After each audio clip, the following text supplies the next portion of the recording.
today I'm so excited to announce our official platinum sponsor, Tarek. Take it away, Zach. Hi, Research Week. I'm Zach, the founder of Tarek. We're incredibly excited to be sponsoring Research Week in a big way this year and are appreciative of learners and the broader research community for welcoming us with open arms. When we started Tarek about a year ago, we spent dozens, if not hundreds of hours talking to researchers in different disciplines, different team sizes, and across the world. Regardless of budgets or what a team looked like, one thing remained consistent throughout all those conversations. People wanted higher quality participants to power the research that you all do. We built Tarek from the ground up with an AI-first approach, introducing things like conversational profiling and AI-led screening that elicit more from participants so we can catch fraud before it reaches you. I'm excited to meet everyone this week, and whether you're in person or virtual, I'd love to connect and learn more about the work that you're doing. Excited for this week, and go learners. See everyone soon. Research got fragmented. Recruitment here, testing there, analysis somewhere else.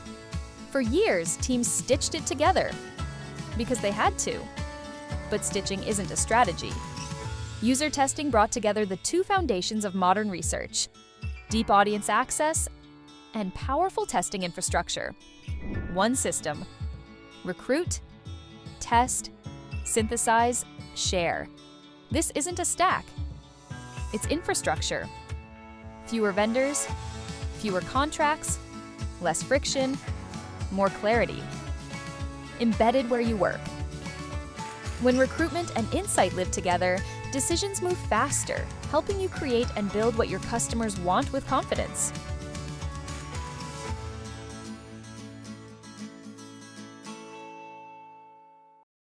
Your research data is spread across everywhere and every team. So you end up losing important insights and find yourself repeating the same research you did only a few months ago. What a pain in the brass! But it doesn't have to be this way.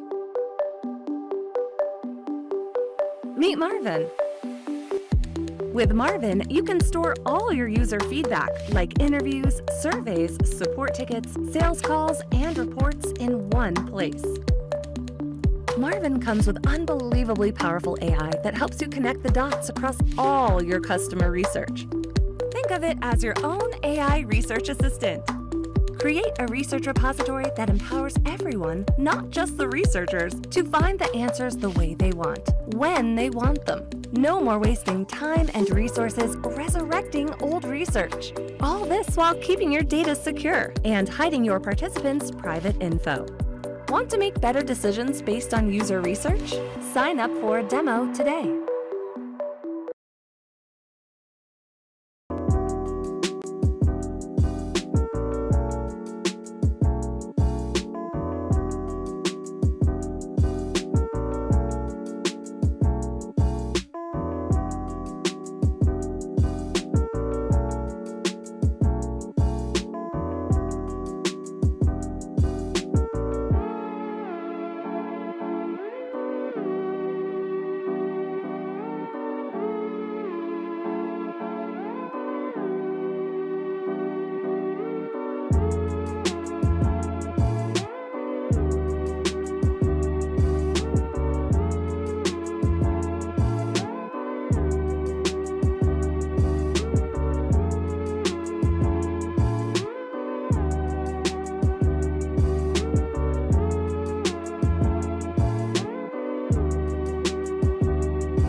Did you learn anything yesterday?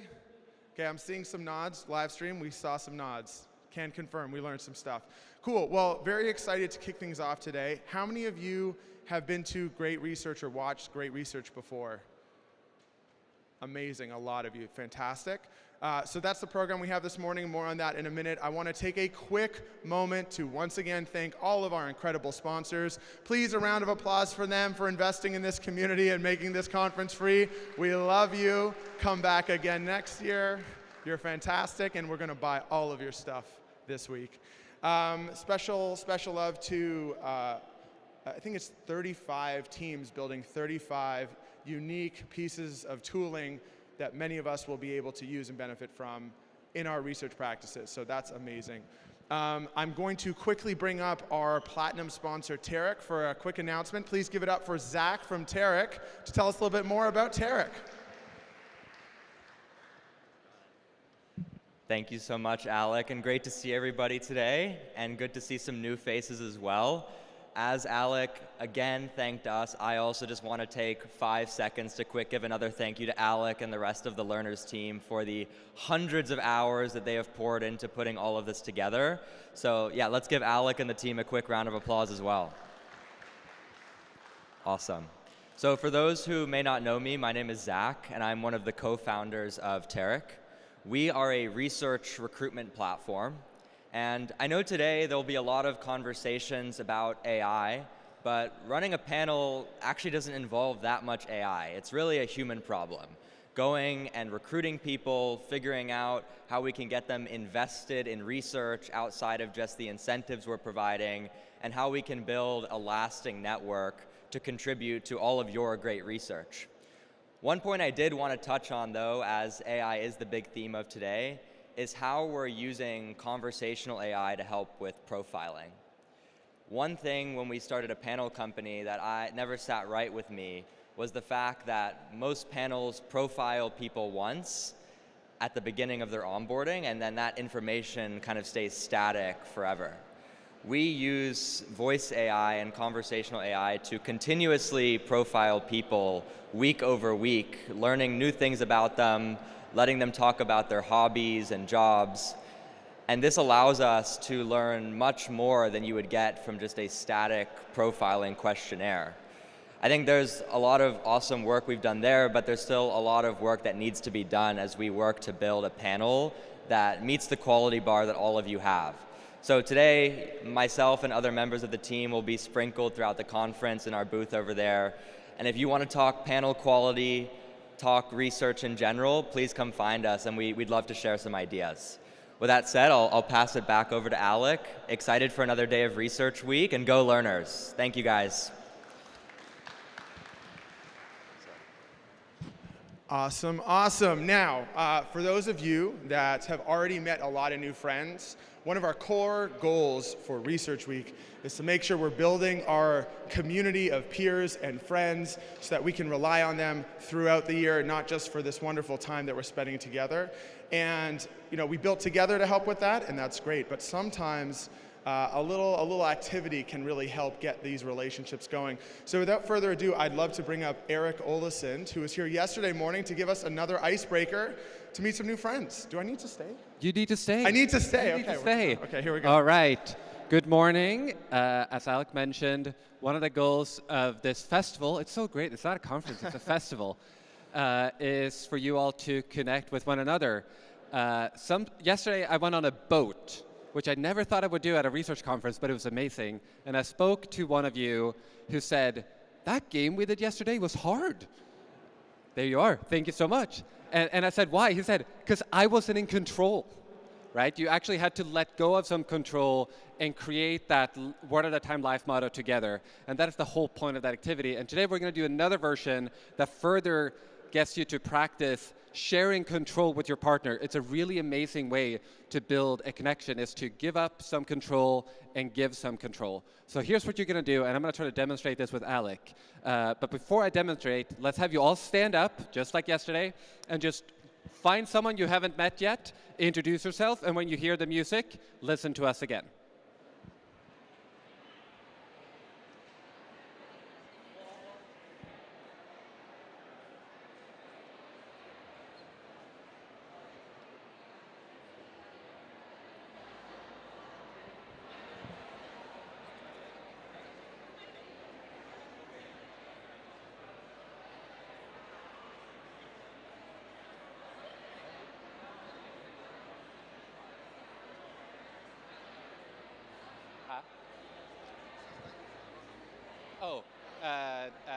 This is good, but now you can raise the volume so that they quiet down. Yeah. Are we doing the same thing as last time? Different.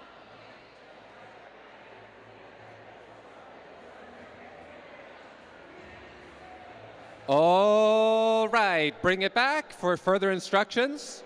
All right, quiet down for a second. Here's what you're going to do. In each pair, one person raise your hand. One of you raise your hand. You are partner A. Okay, now the other person raise your hand. You are partner B. Here's what's going to happen. Partner A, you are very generous, and you brought a gift for your partner. Alec, I brought you a gift. So what partner A is going to do is grab the gift and hold it out. Partner B, you're going to name the gift. What is it? Like a person's name or like a thing name? What did I just give you? You gave me an apple. Yeah, like what is the thing? Yes, it's an apple. It's an apple. Yeah, so Alec, he gets to say what the gift is, and I now have to explain why I brought you an apple. I know you're on your feet all day, and apple have so much energy, so it's going to keep you fueled throughout the day. Okay, that's the end of the game. Partner A gives a gift, partner B says what it is, and partner A justifies why that is the perfect gift for your partner. Let's do one more demo. Why don't you give me a gift? Okay, I'm going to give you a gift. So Rema, you just give it, oh,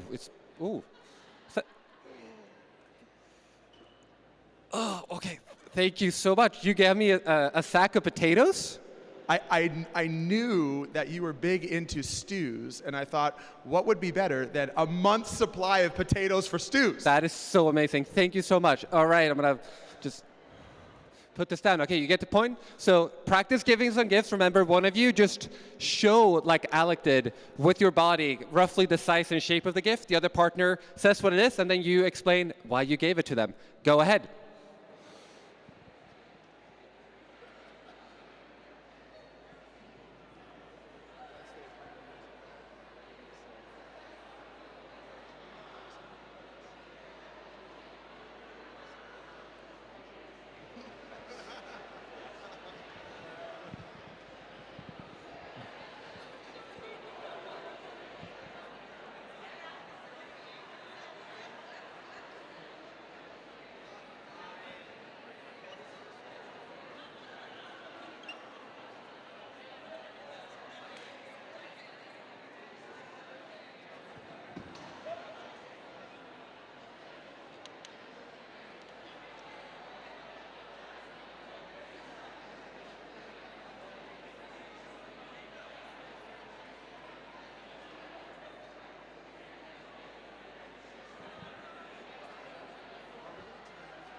Tara says no.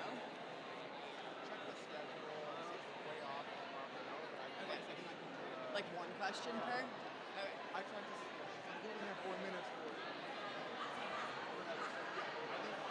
Just check the schedule and take a question. Okay, cool. All right, bring it back. Thank your partner. Thank you for the gift. Bringing it back. And have a seat. Thank you so much. Are you going to ask them what they gave? Like any people from the us people? All right, thank your partner. Grab a seat. And before I run off the stage, I just want to hear, did anyone receive just an incredible gift that you need to tell the rest of the room about? Just raise your hand if you got an amazing gift. Someone got a over great here. gift. Just shout it out. Oh, Alec, we'll give you a mic. I received a single pearl from Laura. A single pearl? Wow, that's incredible. There's so much value packed in such a small thing. Amazing. Yeah, any other amazing gifts?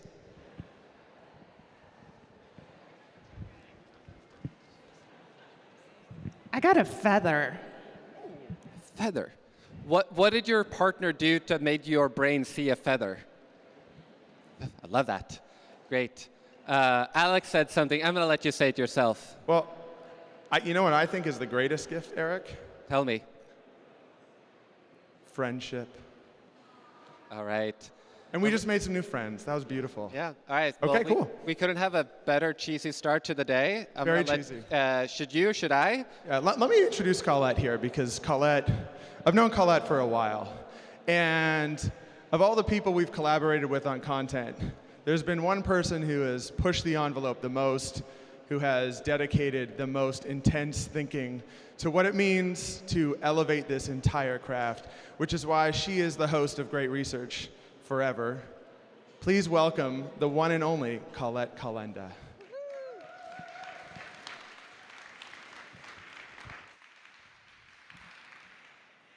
Hey folks, welcome to Great Research.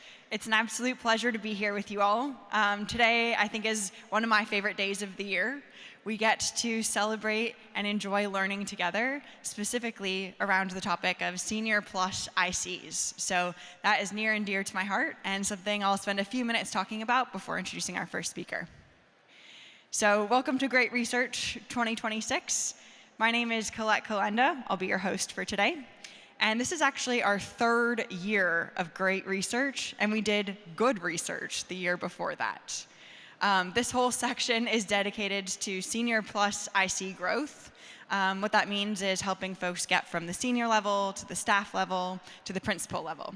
And I think this is particularly important today, and actually even more important this year than ever, because a lot of content isn't really dedicated towards this group of people, but I find that this group of people is the most powerful and influential, oftentimes within a research team. So this is why I think bringing some of the content to life today is particularly important.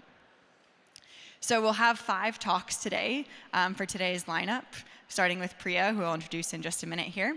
And you'll see that most people here are very senior ICs who've been in this field for a long time, who are leading research in some of the most influential companies.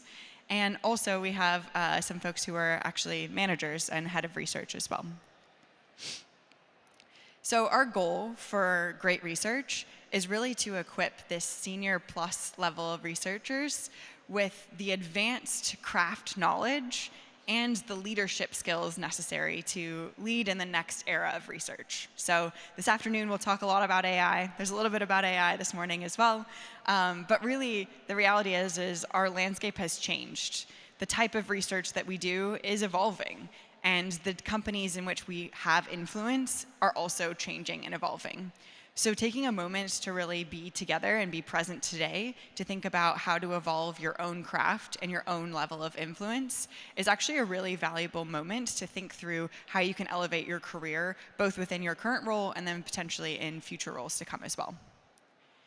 So from my perspective, I think the old model of research where we had these really large research teams that were maybe very hierarchical or very layered is actually pretty much dead. I think senior ICs are actually positioned to be some of the most influential and important roles in the company. And I see this with my own team at Google as well, where I have 4 sub-teams. All of them are ICs who directly report to me, and they're all doing some of the most important and influential work across the teams. And they're really what I would consider to be the workhorses in the team. They're pulling through a ton of projects. They're creating really foundational key insights that leadership use to make different decisions because of what we've learned. And these roles, I think, are going to be even more important and even more prevalent in the future. So to me, I just wanted to take a moment to think through what a successful senior plus UX researcher really is. And I think it's kind of 2 key pieces. The first is a critical thinker. So really, are we there to ask the right questions, to think more deeply about our product experiences and our users? And not just really define the key research questions, but also define the right approach to the research, push on assumptions that leadership or other XFN might have, really drive clarity for research, for leadership and from insights. I think in today's day and age, nothing is certain, and there's even more uncertainty, even at the leadership level, than ever before, and research can be that factor that really drives clarity. And then really questioning the user or the business value that new ideas bring, and making sure that's always at the root of what we're trying to do, and really trying to understand people more deeply as well. So a critical thinker is one of the most powerful things that we all have as researchers that I think are even more important skills to bring to the table in today's day and age. And the second piece is really about the strategy definer. So this is carving the path forward from insights. It's not necessarily just about making a recommendation from research, it's about carving a path forward, making those research insights come to life and actually drive change within an organization. So I think we'll have a talk from Preeti later that I think is particularly well carved at this point. But really thinking about how you make sure to drive user and business value again, making sure that what we're building truly solves a user need and isn't just something that's flashy or shiny for the moment. We're really driving decisions and decisions at every layer of decision making. We're really building with and for our XFN teams. And we're keeping users at the center of what we really want to do to be able to drive that business value at the end of the day. All right, so lastly, you'll notice that none of the talks today are really about craft. Most of them are about influence. So some of them might speak about how to do research, but at the end of the day, it's really creating a better how to create a better why, or really a better influence at the end of the day. So if you're a senior researcher, I expect you know the craft quite well.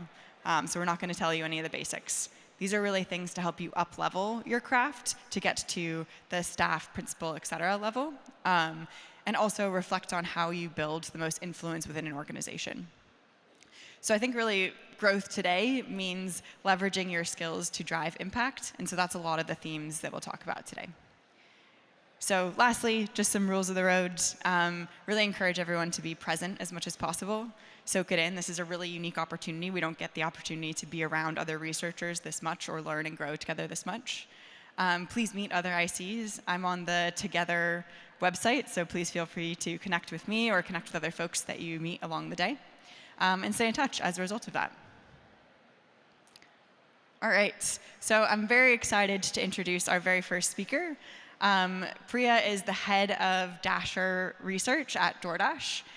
She is also one of the most methodologically creative researchers I've ever met. This stood out to me from our initial conversation, where she really thinks not only what is the right way to solve a research question, but what is the way to get at the kernel of truth, like that actual real-life research experience, and how do we design the best study around that. So I think that is a particularly important skill for senior plus researchers, but it's even more important today in the age of AI. So please welcome Priya. Thank you, Colette. Can you guys hear me? Also, Colette, you and I are twinning so well. Did you see that? We're totally twinning, you and I. Hi, everybody. My name is Priya Kotari. I am on the research team at DoorDash. I lead two separate research teams there, the Dasher research team, which is the delivery experience of the experience of the delivery people and the new verticals research team, which is everything on DoorDash that is not a restaurant order. So groceries, flowers, alcohol, retail, all of that good stuff. Okay, when the organizers and I were talking about this talk, it got me thinking that some of the case studies that I was thinking about sharing, they weren't about stumbling upon never heard before type of insights, but they were more about crafting the research method in such a way that you really bring influence and you really bring attention to the insight. And so it felt like it was designing the insight in a very sort of an honest and convincing way. And that's why the talk is called Insights Don't Emerge. They're designed. And that's the slide that was supposed to play with the previous talk. Anyway, I hope you're awake, because I'm not going to be talking about any of sort of the standard research toolkit methods. Instead, I'm going to be giving you two case studies, going to be walking you through two studies where I felt like we used something more than a traditional hybrid quant-qual approach. And we almost invented a research method based on something that we wanted to measure or prove or disprove.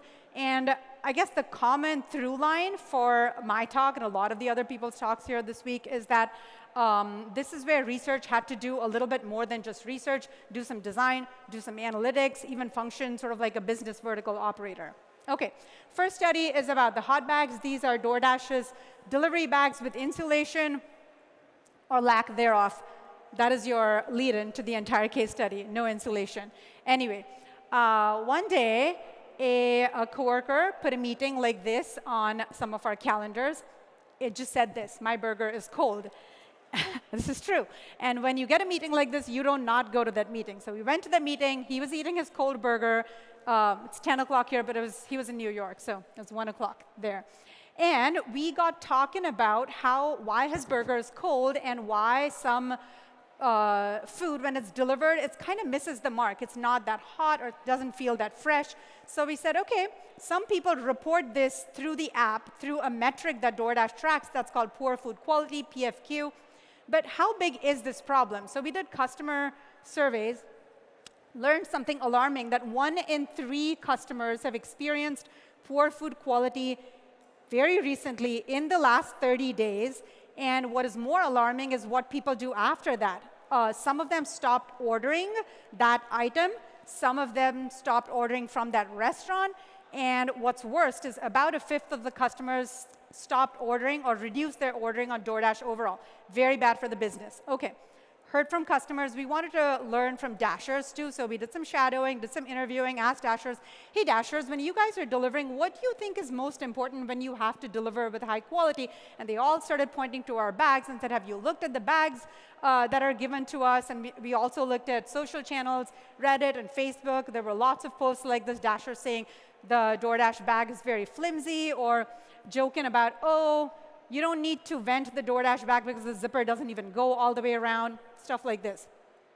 Okay, also, we spoke with some merchants. We walked in and interviewed merchants and asked them, hey, what do you think is important if your food needs to be transmitted to the customer's house at a really good temperature, good quality? They said, have you seen the bags that your Dashers walk into the store with? Okay, so they were also talking about the bags, right? And we knew this little stat, which is about 39% of the merchants don't even offer their full menu on DoorDash. They offer a reduced menu. Why? Because of this precise reason that food doesn't transport well sometimes. Okay, so we had heard from all these different audiences, and we wanted to really see, well, our bags are clearly bad, but how bad are they? And so we thought, well, if we want to find out how bad they're for transportation, there isn't a better way than us actually delivering with those bags. So that is exactly what we did. We collected 9 bags, and we put all of the top bags that Dashers were talking about. We threw some of the DoorDash bags into the mix. Then we went first to a Japanese restaurant. We placed 9 orders of miso soup, put 1 in each bag, shut the bag, drove them back to our office in Sunnyvale, and we had the conference room booked out for the whole day. We had set it up like this. We had Post-its labeled, each bag went in its right spot, and we got set up for measuring. What were we measuring? We took a food thermometer, we opened one bag, stuck it in the miso soup, recorded the temperature, wiped the thermometer, closed the bag, moved to the next bag, and we did this with all the bags. We also did it 5 minutes after this point, and then we did it 10 minutes after this point because we wanted to sort of run a degradation test and see which bag is able to hold up the temperature better. And we spent about 8 or 10 minutes on the road, by the way, driving the food here, which is about the average time that a Dasher spends on the road. We did this with miso soup. We did this with, we went to McDonald's and got 9 McFlurries. Went to Pizza Hut and got 9 pizzas. There was so much free pizza in the office that day. It was great. That's us measuring the pizza. Okay, this is not fair because I already told you what happens. So no guesses. Okay, so what happened? With McFlurries, the temperature of the McFlurry in the DoorDash bag was the highest. In other words, DoorDash bag was the worst at retaining the temperature of cold and frozen foods. What happened with the soup? The temperature of the soup in the DoorDash bag was the lowest. In other words, the DoorDash bag was the worst at retaining the temperature of hot foods also. So clearly, we had work to do, and we needed to learn how to design a better bag. And so we decided, OK, we need to learn how to design a better bags from the experts who already know how to design a bag. So we reached out to many vendors. These are people who already get hundreds and thousands of bags shipped, manufactured overseas and shipped every year. And we chatted with them a bunch, and we learned about whether we should do black lining or foil lining, how much airspace we should have around the food so the temperature doesn't degrade. Should we do zipper or Velcro? Should we do stitch seams or stuck seams? What is the cross-section of the padding? How thick can the padding be so that you can pack it all in a shipping container and ship it? All of this kind of good stuff. OK, then we got to work. For about a month, we were designing the bags, and we designed the bags based off of the best bag from our initial test. And then about a month later, we had our vendor send us 6 prototypes, 6 samples, and we got to doing the same test again to see which prototype won out. And found a winner eventually a few months down the line. With some of the tariff-related delays and everything, we got our first shipment of 350,000 bags, and now we were ready to ship at scale. So we did this in Florida. We flooded the Tampa market with all the treatment bags, the new bags, and Orlando was our control market, which still had the old bags. And about 6 weeks into experimentation, we saw that the new bags had reduced poor food quality complaints, increased the volume of frozen food orders, lots of positive reviews from Dashers, merchants, lots of great chatter on social, all of that good stuff. This was precisely the kind of data that we needed to go to our CEO, Tony, and say, listen, we need money to change every single bag in the country. He gave us that, and he pushed us to be aggressive on the timeline, which is great. And following the success of these bags, we also kind of increased this initiative. We wanted to, can I see this? Oh, OK. Following the success of this bag, we think that we did a few things right by expanding this initiative. We went through the problem ourselves, right? We were the Dashers. We transported the bags ourselves. We tested the bags. We spoke to experts. We did all of this thing. And when we went to leadership, we did what leadership wants to hear, which is we're not solving just the gear, but we're solving the entire problem of poor food quality. So we expanded this, and we said, well, how can we nudge Dashers in-app to remember to put the food in the bag? Because if they have a good bag, but they're not putting the food in the bag, what's the point of that? We will nudge consumers to order from merchants that are close by so that their food will transport better, and we will nudge merchants to use better packaging. So we kind of blew up this initiative, and Colette was talking about influence, and I think that was kind of the key over here, expanding beyond gear to influencing product, multiple different things in product. That is what we thought made this successful. OK. I will do another case study quickly, which is about drop-off notes. This is also about Dashers delivering food, but this time it is how are Dashers finding the actual door of the customer where they have to deliver. Take a look at Windermere Apartments in Sunnyvale. It's a big multi-unit residential complex.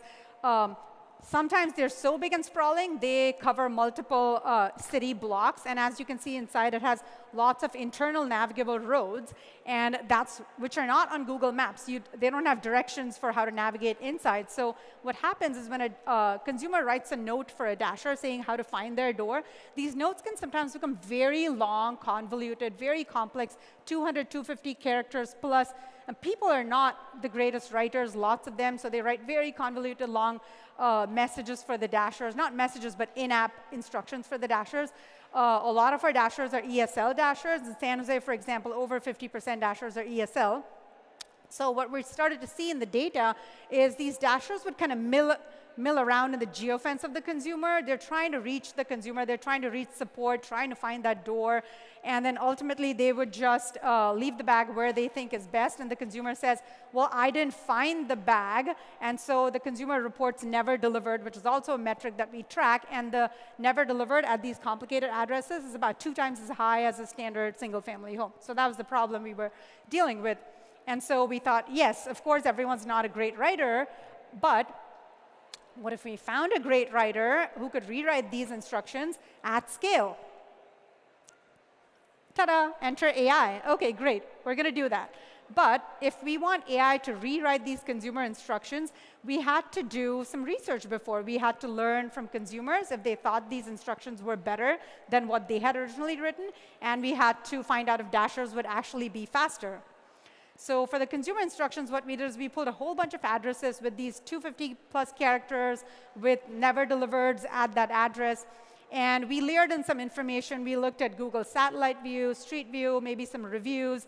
And then we fed all of this into 3 different LLMs and told it to rewrite in a better way. And we gave it specific prompts, make it concise and direct. Another prompt would be make it warm and conversational tone. Another prompt would be make a step-by-step guide. And so then we took this to the consumers.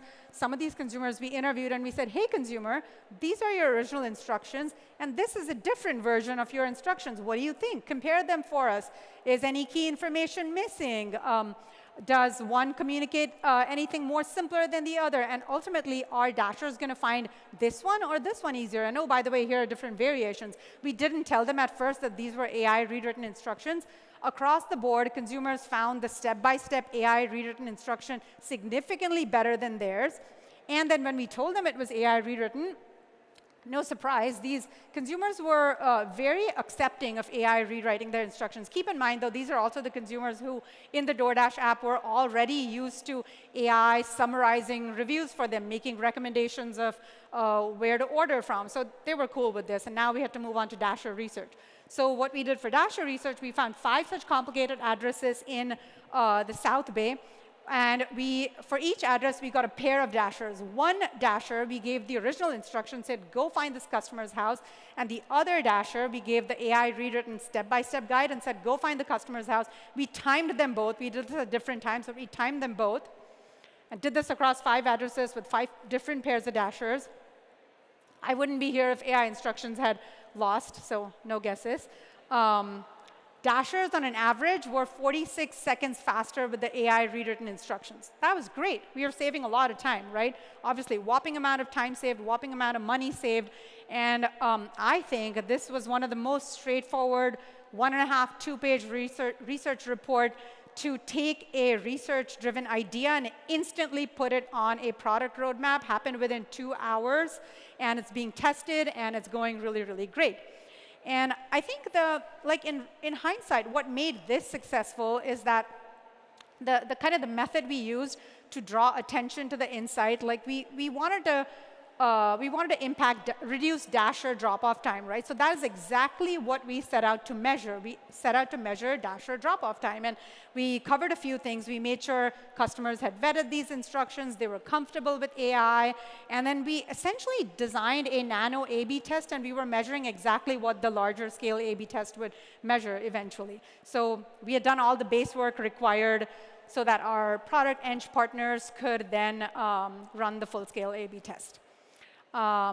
OK, I am actually going to skip this. Or maybe I'll skip it myself. And as promised, I did not tell you about any standard research toolkit methods, and hopefully this inspires you guys to go craft something on your own to really bring attention to an insight and influence your partners. Thank you.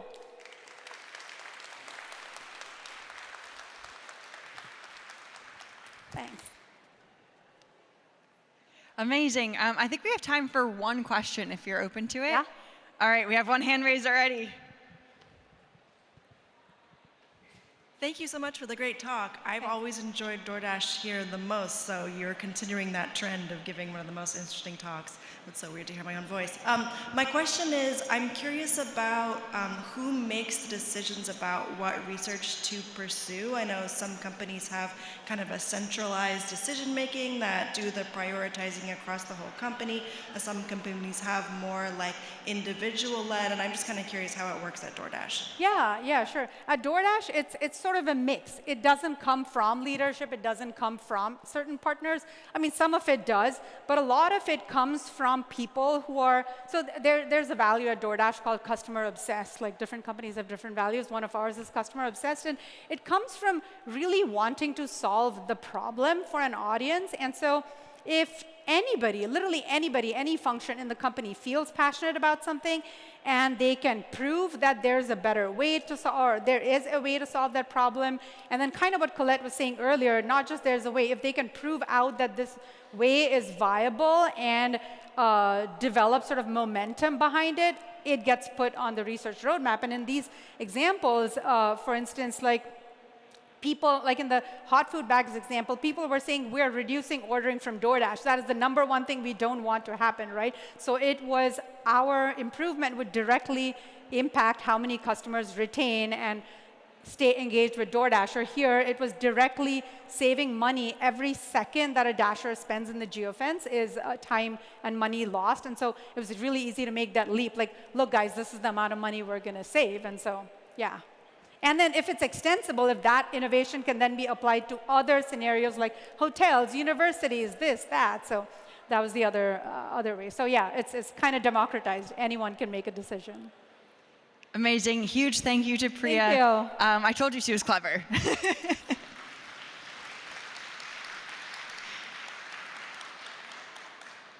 All right. Next up, I'm excited to welcome Denise to the stage. Denise is a research lead at Toro. And what really stood out to me about Denise when we first met was she is a born and bred storyteller. So I know coming to a conference, the expectation is already high. You have to tell a good story to be compelling. But Denise is going to bring to life other ways to do that in your day-to-day research to elevate the impact of the work. So please welcome Denise.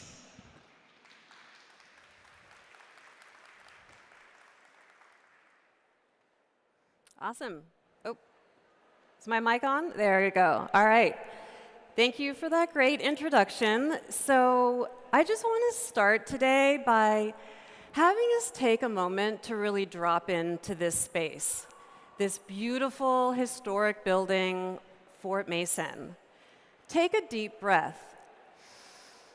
Can you guys smell that salty air that surrounds us? Have you looked out the windows? We've got the Golden Gate Bridge on one side and Alcatraz Island on the other.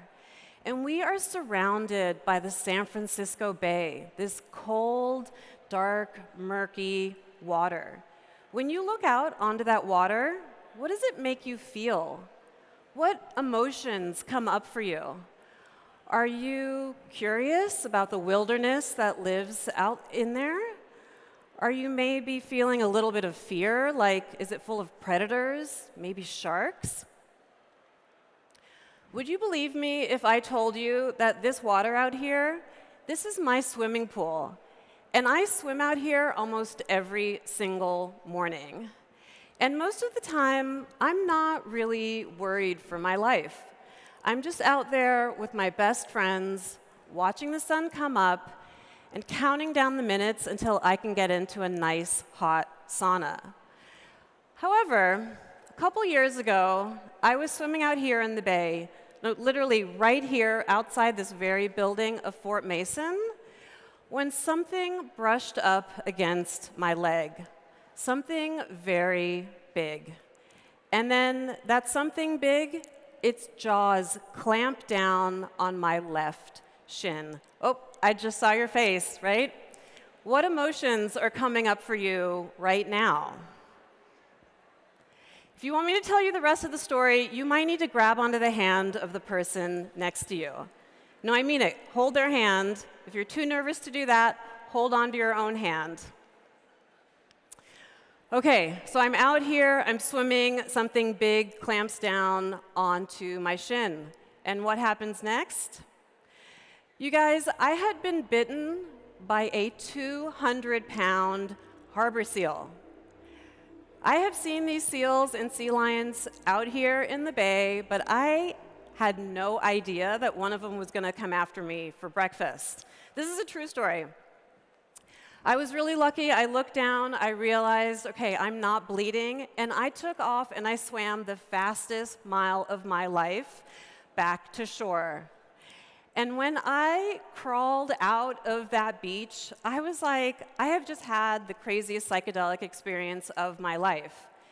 And what actually happened was my relationship to the bay and the creatures that are in the bay had changed forever. Okay, so why am I telling this story? This is a really good, crazy story, and it is 100% true. But it's also a way that I can share data with you about marine life in the Bay Area and its relationship to humans. Okay, but I could have also said it like this, a format that we're all much more comfortable with, right? A nicely designed slide with a title like, Understanding User Intent of Our Target Seal Market. And I could have just turned and read out one of my bullet points. Increased rates of swimming in the bay drive up seal encounters. But which one of those versions is the most memorable, right? I mean, I saw your faces. When I'm telling my story, you're gripped, maybe you're gripping onto the hand of the person next to you. You're having a moment. When you walk out of here, it's not this bullet point that you're going to remember. It's this crazy story of this woman up on stage who's swimming out here with seals, right? So which version really hooks you in? It's that story. When you are putting up slides with some bullet points, a lot of you just check out, you look at your phones, your attention is elsewhere. But this story that's full of rich details and emotions that connected you to the person next to you, that's what really locks you in and maybe even motivated you to take action, either to run as far away from this water as possible, or maybe for a few of you to perhaps come and join me for a swim in the bay. That feeling of being locked in together, of really wanting to do something with what you're learning, that's the feeling that we want to create with our insights, right? If we want our execs and our leadership to remember our work and do something with it. I'm here today to tell you that you are better than your deck. Your research, your stakeholders, they deserve more. Okay, what's wrong with a traditional deck or a traditional report the way that we've been doing it? Well, I'll show you using some of my own that I have built while I've been working at Turo, a peer-to-peer car rental company. What's wrong with these decks? Boring titles, titles full of jargon. The same cover photo, just sort of switched up a little bit each time. The standard branded template that no one can stand to look at anymore. We all know that we live in an attention economy, right? We are distracted by so much information all the time, even in the middle of a meeting at work. If people aren't drawn in, they are not there at all. Now, we need to do this together, okay? At this point in my career, I don't think of myself as a researcher. I'm a salesperson, and I'm not just selling research, I'm selling collective effervescence. And you have to say it that way. Collective effervescence is the feeling of being part of something bigger than oneself, where individual emotions come together into a collective experience. Hopefully that's what we are all feeling in this room right now. Collective effervescence is what happens when we have a moment that transcends the ordinary, right? And we share that with others. And that's what I'm trying to create, those moments, with every single research deliverable. Now, lucky for us, these transcendent moments, they can be engineered. These are the 3 tactics that I use so that my stakeholders and my executives are feeling a transcendent moment with my research, and they are motivated to take action, right? This is what we are going to be doing together today. All right, first tactic, tell a real human story. One challenge for us as researchers is that our insights are often pretty obvious, right? Put together a report and it's like, oh, yeah, duh. You can turn a mundane insight into something new and exciting by telling a real human story.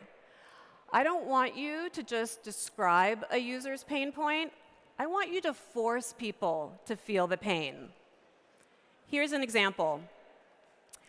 I did a study that found that users don't like friction in the booking flow. Of course they don't.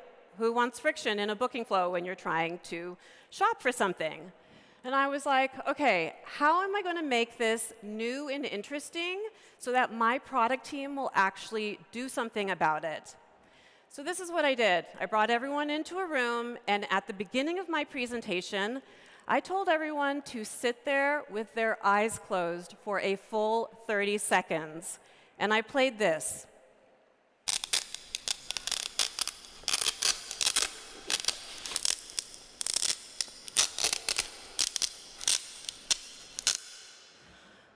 That is very loud in this room. Okay, that is the embodied feeling of friction. And 30 seconds is a really long time to make people feel physically uncomfortable.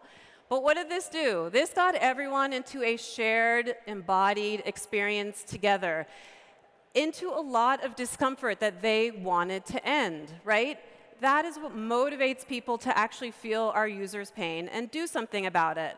It forced us all into a moment together, right? One that we wanted to stop. Thank you for sitting through that. Okay, another way to tell a real human story, let the real human tell their story for themselves. I once did a diary study where I paid people to rent a car with my company for the first time and document their whole experience, right? The highs and lows. It was a super successful story. We learned a lot. But I really wanted to extend that impact, right? I wanted to be sure that product change was going to come out of it. So I did something that was a little risky. I invited one of the participants to come back for a live Q&A on Zoom for 30 minutes. I invited anyone from the company that wanted to attend and just ask him questions directly. This wasn't the actual guy, but it did kind of look like this.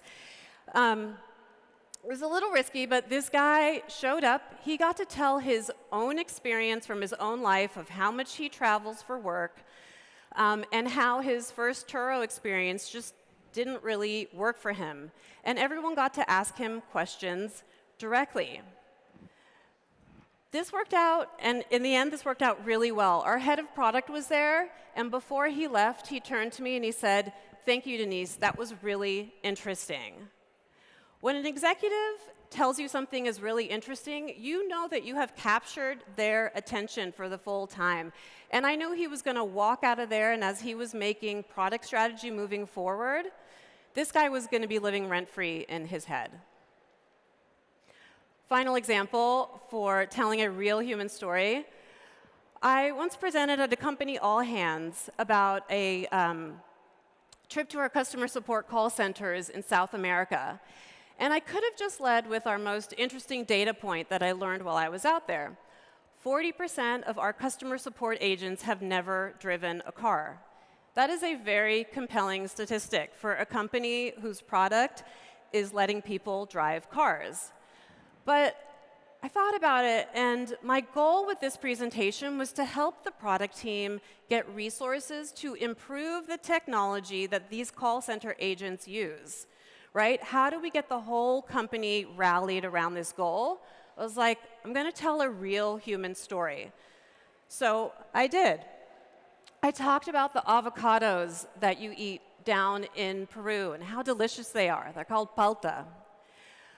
I told a story about sitting in traffic for 2 hours in Bogota on the bus just to get to our call centers, which is what our agents do every day. And I got to talk about Sandra, who is getting her master's in creative writing and providing customer support to people in Spanish, in English, and in French. I had the whole company rallied around these agents. The chat in the Zoom was going off. My CEO was sitting in the front seat. His phone was down, and he was completely transfixed with me. What happened? I realized people are just hungry for real stories and for fewer charts. And after that, we got the resources together to change the technology to improve the daily life of people like Sandra. And sure, maybe it wasn't all about my stories of the avocados, but it definitely helped. Okay, tactic number 2, make your research way more approachable. Think about a conversation maybe you had here in this room just this morning with somebody new that you just met. You probably weren't talking to them using like a bunch of jargon. You were finding points of connection and making it easy for them to get to know you, right? You can do the same thing with your research. I love a really good analogy, okay? So here's an example. I recently ran a study about the end-to-end experience of a customer support journey. And just saying it that way makes me want to run off the stage. But the core research question here was, how do support contacts begin? What is the origin story of a problem? So I thought, well, what is the greatest origin story ever told? The book of Genesis. I created some AI slop, and I kicked off the entire readout with this. It was really relatable. It told the story from the very beginning. My CEO is in there. She burst out laughing, and she was like, I totally get it. All right, in the beginning, there were cars, and on day 2 came the problems. Make it really approachable. Okay. Have you ever worked on something that maybe you're really passionate about, but then you put it out there and you give it a really boring title like competitive benchmarking of the user experience? Don't do that. Don't do that. Make one great way to make your work really approachable, to really sell it, is to give it a really good title, right? Use language that you would use every day outside of work. Here's an example. I have been working on this project where I've been interviewing the executives at my company at Turo about business strategy. I put these videos together and I share them out on Slack. I have a budget of about $5. I am trying to get a budget of more than $5. So I was thinking, how do I do that? How do I sell this? I call it all up in your business. Yeah, I hear your laughs. People are immediately drawn in. They think it's funny. Their attention is captured, but also when they see this title, All Up in Your Business, they immediately get what the project is going to be about, right? People like this. Make it really approachable.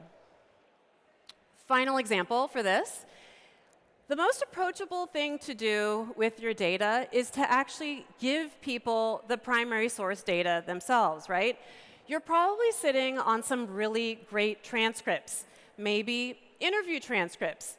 Maybe, like me, you have transcripts between users and your AI chatbot. I don't know if you've ever read those. Think about the conversations you're having with ChatGPT, right? They're funny and surprising and probably informative. I got my entire design team together, and I told them to do some dramatic retellings of the transcripts. People loved this. We were all in a room together. Actually, even some folks were on Zoom. They were so excited to be doing something together, to be making a transcendent moment together. This is my boss right here. He brought in like a Halloween wig because he wanted to play out one of our users. And then we also had some designers dressing up as robots as the chatbot themselves, right? So what resulted was actually a really rich conversation about how to design for a non-deterministic product. But we got to do it by sharing in a moment together, a transcendent moment, if you will. Collective effervescence. Okay, final tactic. Design like a content creator. I'm pretty sure that no one ever comes home after a long day of conferencing and pours themselves a glass of wine and says, "Oh, I can't wait to pull up my favorite Google slide deck." No, what are you doing? You're watching Real Housewives. You're scrolling on your phone through TikTok. Maybe you're like me and you're listening to episode after episode of how I built this podcast every night. Do you guys listen to How I Built This? I'm obsessed with Guy Raz. I never want to be an entrepreneur, but I can listen to him talk to entrepreneurs all day long. Why is that? Deconstruct what makes that content really compelling and use that to inspire your next research deliverables. Make stuff that people want to consume and that they want to share. Last year, I decided that I never wanted to make a slide ever again. Obviously, I haven't been successful because I'm showing you some slides. But I did teach myself how to edit videos with Descript. I don't know if anyone here works for Descript, but if you do, I'm like your #1 fangirl. So my coworker and I made a video podcast series for a longitudinal study that we were running. We released 4 episodes. And the final one was the full synthesis in place of a big readout. These episodes, they had intrigue, they had data, and they had your 2 favorite researchers co-hosting them. We shared it out on Slack. We used them as a pre-read before meetings. People watched this. You know what else it had? It had captions. People love captions. Our head brand strategist came up to me in the kitchen one morning and said, "I was watching your videos on my phone on the bus on the way into work instead of listening to music." I mean, it was like I had won just right there, right? People want to be entertained. They want to be consuming content in the way that they are, outside of work all day long. This can be more effective than a traditional report because people are paying attention. Then they themselves are sharing it out, and they are creating a moment with others. Okay, another example, maybe don't just post your updates on Slack. Turn your updates into something that perhaps looks like a Substack. This is something that's really easy to pull together using Claude or another AI tool, right? Show up in the format of the content that you know people are already consuming in a way that is easily shareable. Okay, I have my last example. I saved my favorite last example for last. A lot of us are back in the office now, right? Being back in the office means that you have a captive audience of people that you work directly with and some that you don't. What is one place all those people go where you know you will have an audience? The bathroom. Everyone goes to the bathroom. And most of them are staring at the back of the bathroom stall. And they are doing this more than once a day. That is a captive audience. I worked with one of my favorite product designers who is an incredible illustrator who has never said no to any of my ridiculous ideas to make some comics of some of my data points, right? We call it the pit stop. And we put this content where we know people are going to see it the most, in the bathroom. There's a QR code that leads to the report or the video podcast. But the point is, I want you to think about what captures people's attention, what is shareable, what will spark a conversation. These have been a huge hit in my office. And I can see one of my coworkers here just nodding his head. People were going to the bathroom and they were having a transcendent moment, right? Then they're sharing these out on Slack. They're showing them to folks who are in our other offices or people working from home. These are also the kind of research deliverables that bring consumer insights to everyone at the company, not just the people that you are immediately working with. So I know that many of you work at companies where you can't get away from producing a deck or perhaps like an 8-page report. These examples that I've shown, they can work alongside them, right? I'm not asking you to like fully break up with your relationship with these reports. Oh, that wasn't the slide that I wanted. What I'm asking you to do is perhaps to open up the relationship a little bit, to be kind of non-monogamous with that final report, with that final deck. All of these examples I've shown you, they can work together in concert with that final report. You can try them all. So I urge you today to kind of go out and just try one of these tactics, right? Try it with a low-risk study. Maybe just some formative insights that you're sharing with a smaller group. See what works for you. These have been working for me. I am noticing that people really remember my data insights. They're getting quoted back to me. They're showing up on product roadmaps 6 months later. It's elevating the platform of our whole research team. This is all about raising your visibility at work, right?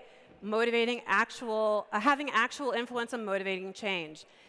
And it's also, you can tell, I love qualitative research and the tactics that really underpin it, but I really believe as we are doing this, we are bringing the most human element into our work, and we are keeping ourselves from having AI replace really the best part of what we do. Try it out, report back, let me know. And hopefully, if nothing else, I have at least brought us all together to have an effervescent experience, and maybe 1 or 2 of you are going to come and join me for a swim. Thank you.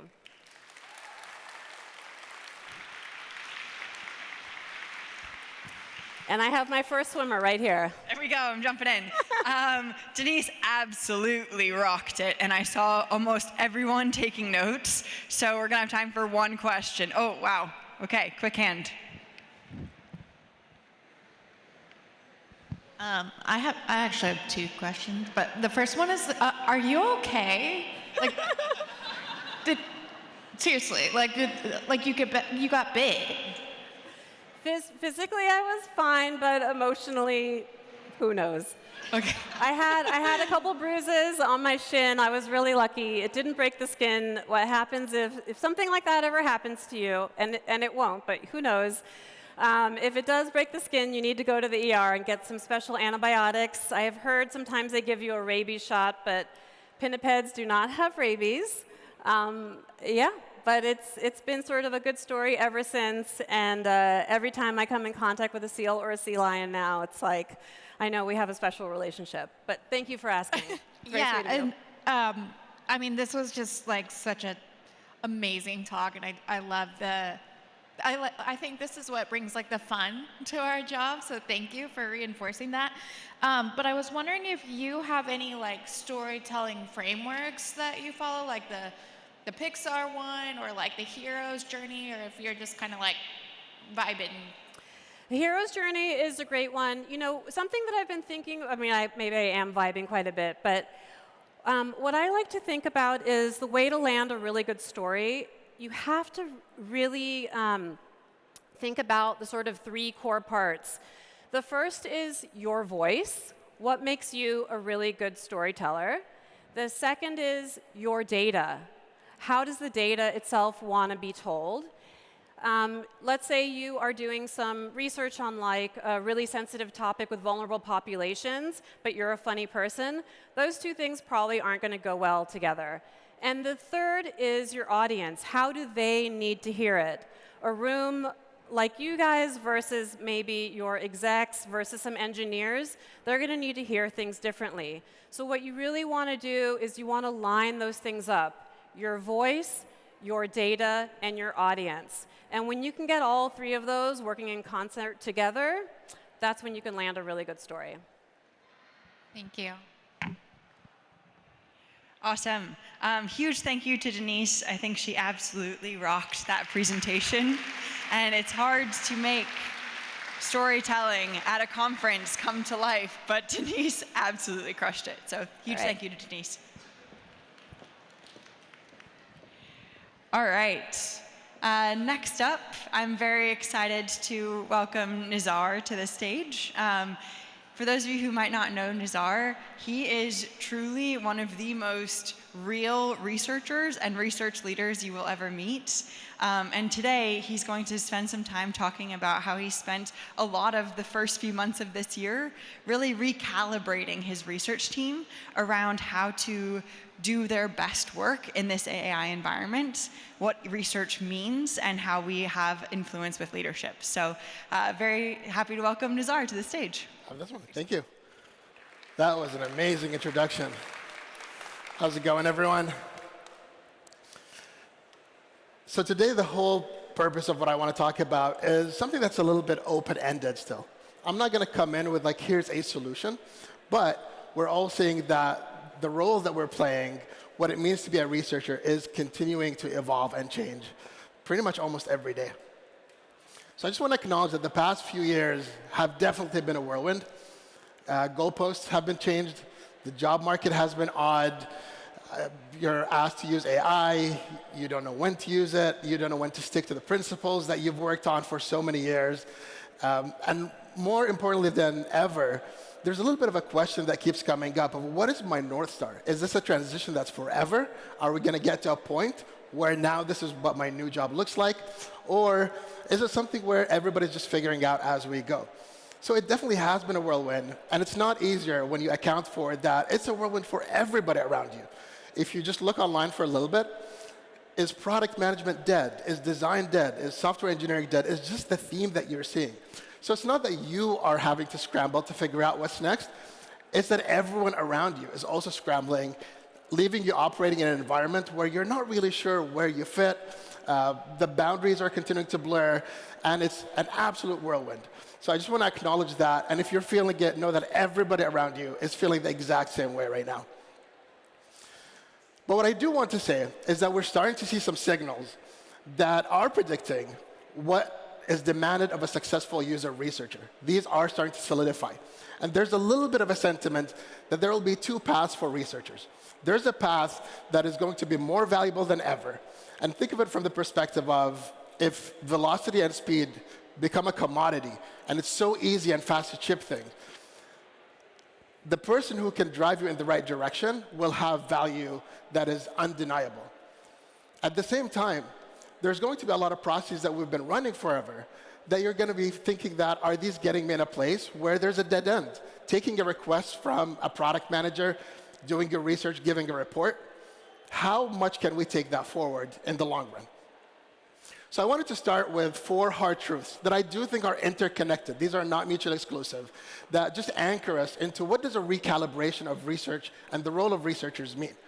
Now, I'm using the word recalibrate because I do not believe that we have to reinvent ourselves fully.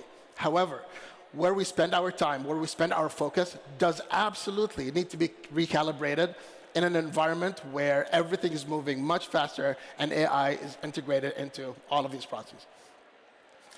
So the first thing that I did want to highlight as the first hard truth is I do believe that researcher is actually a misnomer. You were never hired to do research. Let me take you a step back. An executive at some point has approved a budget under the promise that we have open questions, that if we answer them, the business will grow. The roles that came to mind for these problems were the researchers. So in a way, research was a path for these executives to get the business impact that they were hoping to get. However, I came across this report that is actually pretty concerning. When you start seeing that 52% disagree with the statement that in my organization, expectations around demonstrating research impact influence the types of research we prioritize or conduct. Or when you say that more than half of researchers do not track research impact, it gives you a little bit of a pause that if as research, if the people that are closest to the work, we are not doing a good job at communicating why we grow the business and why we bring value, how are we realistically expecting executives and leaders who control the budgets to do so on our behalf? And it's something that's a gap that is starting to continue to grow. However, I want to name that this is 50%. That tells you that there's a good chunk of researchers who are emphasizing the importance of quantifying their business impact and why they exist and why their roles are there. Which takes me to the hard truth number 2. We actually have become more rigid and narrow than we perceive. And this shakes things up in a world where AI pretty much just blurs the rules and tells you everything is fair game. So I came across this paper by Eric Dane, and it kind of talks about the concept of cognitive entrenchment. And the whole idea is that as you gain domain expertise, there are some situations where that actually could hurt you. If you're working in an environment where it's expected to be rigid, you're expected to repeat the same tasks, and you're expected to operate in the same system, you actually become more rigid. It starts being harder for you to connect to a different way of solving the problems. It starts being much easier for you mentally to come in and say, oh yeah, you want me to talk to 5 customers? I can do that. I'll have a report for you in no week. You don't have to think too much about, why am I doing this? What are some other ways to solve that problem? And this is a true phenomenon that does not only apply to research, it applies to white-collar work in general. And structured, repetitive, rule-based domains produce the strongest entrenchment, which actually makes it much harder to adapt to change. So that's something that I want people to acknowledge here. But at the same time, here's the part that I think should alarm some people. What AI is doing is the structured, repetitive, and rule-based work. So in that environment, are there many situations where we're putting ourselves in a corner that really makes it much harder for us to push the envelope on what we're able to do? Next, which also links to it, as I said, it's not the expertise that gives that entrenchment. It's not because you're an expert that you cannot think outside the box. It's because you're an expert operating in a repeatable system that is set in a process that somebody put in place. And I want to acknowledge that there was a time where research processes were put in place for a few good reasons. It was really expensive to run research. You don't want it to fail.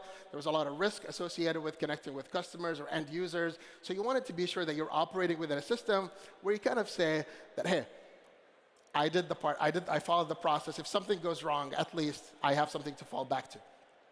I have a personal story that I wanted to share here.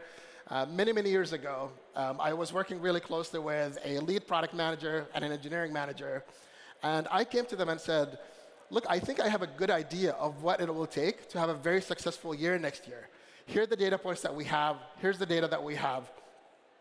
But we're missing some information. How about we just all get together, do a round of research, and let's see where we take it from there. And they were super excited. We ran full speed ahead. Pretty much did all of the research in one day, sat together the next day, brainstormed what it means. We had what we thought at that time was the perfect annual roadmap, and we started seeing the impact of that roadmap right away. When it came time for the performance evaluation, the product manager got promoted, which was exciting. The engineering manager got promoted, which was exciting. I was told that I skipped process. I did not get approval for my study plan. And I was told that it was not novel enough of a research effort. So although everybody was benefiting from something that was led purely by research, that is something that I got to experience myself, where it's like, why wasn't the research more complex? Why don't you show that? But we didn't need complex research. So it kind of starts telling you about how a lot of the way that we operate, not because of the people sitting in that room, but because of the system that you've had to operate within, that now are more than ever things that you can challenge, is proceduralism. It's when the process compliance becomes the goal rather than the means. You kind of optimize for defensibility. We did follow the right steps. We did the right things. Which actually tells you a little bit about why 50% don't feel like the impact is a factor in what they're prioritizing in the first place. Then there's the hard truth number 4, that handoffs are actually the new taboo nowadays. This may not seem like it makes sense at first, but hear me out.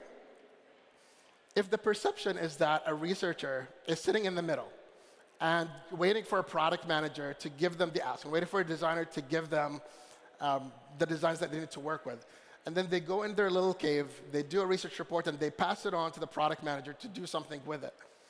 In a way, the researcher became the middle person, not the driver. And that's something that companies are becoming really sensitive to. They do not want the middle person because there's a perception of a loss of velocity, there's a perception of a loss of signal, it's a game of telephone, and why not just have the PM do it themselves, which is something that we do see in the industry. And I think that's the missing value of the actual role of researchers that they play in their strategic thinking rather than in their deliverables. And this is exactly the thing that I'm going to be pushing for the pivot towards. There's a saying that you all have heard that AI will not replace researchers. A researcher with AI will. I think the more realistic sentence is that somebody who drives the business forward with AI is who will replace whoever it is, regardless of the job. At the same time, I do strongly believe that researchers are of the best positioned to be able to be those drivers of change. So now my question to you is, if the deliverable is perceived as cheap, where are you spending your time and what are you selling? If there's a perception that, yeah, well, I can just run 5 studies and AI will summarize them for you, what's your story? What's your narrative? What are you selling forward to your executive team? And that's why I wanted to kind of bring together the recalibrated research operating system. And again, recalibrated, you're going to see a lot of familiar themes in here. If AI is unlocking a lot more than research, planning, analysis, what it's doing is that it's enabling the breadth that we've actually always been pushing for. The breadth that says, give me a seat at the table, give me the context. This is what we should be optimizing for more and more as we continue to land our impact as business drivers for the company. So I wanted to bring together the SRL framework that I put, which, if you look at the labels themselves, they all seem familiar. I look at everybody here, and you've all done something like this before. But there's a small difference. There's a small pivot that I wanted to emphasize. That if you look at the strategist, the researcher, and the leader, they should really be equal hats that are interchangeable for you in the way that you do your job. And I've been meeting a lot of researchers over the years. I interview a lot of researchers, and what more often than not happens is researchers really live in the researcher hat, but then they start shortcutting the leader hat, and then they start shortcutting the strategist hat, which actually is what gives them that seat at the table. So what do I mean when I say the strategist? It's about consistently having the full context. It's being able to come into the room, knowing the business goals, knowing the metrics, knowing the past research, knowing the product roadmap details, the blockers, the motivations. Anything that a product manager knows is something that the researcher is positioned to know. You're not waiting for research requests. At the point that you take in a request or you do an intake form, it actually already means that you're falling behind and operating as a service for somebody else. So you can drive your roadmap by already knowing what the team needs and proactively providing what that team can unlock through your research. Because at the end of the day, you have the skill set that they do not have. And then focus on solving problems, not answering research questions. I see this over and over and over. And even for my team, people will come in and be like, can you do a personas project? And I will tell my team, nobody's going to do anything with your personas. I don't care about the open questions that people are coming to you with, but what is the problem that you're solving and what is unlocking for the business?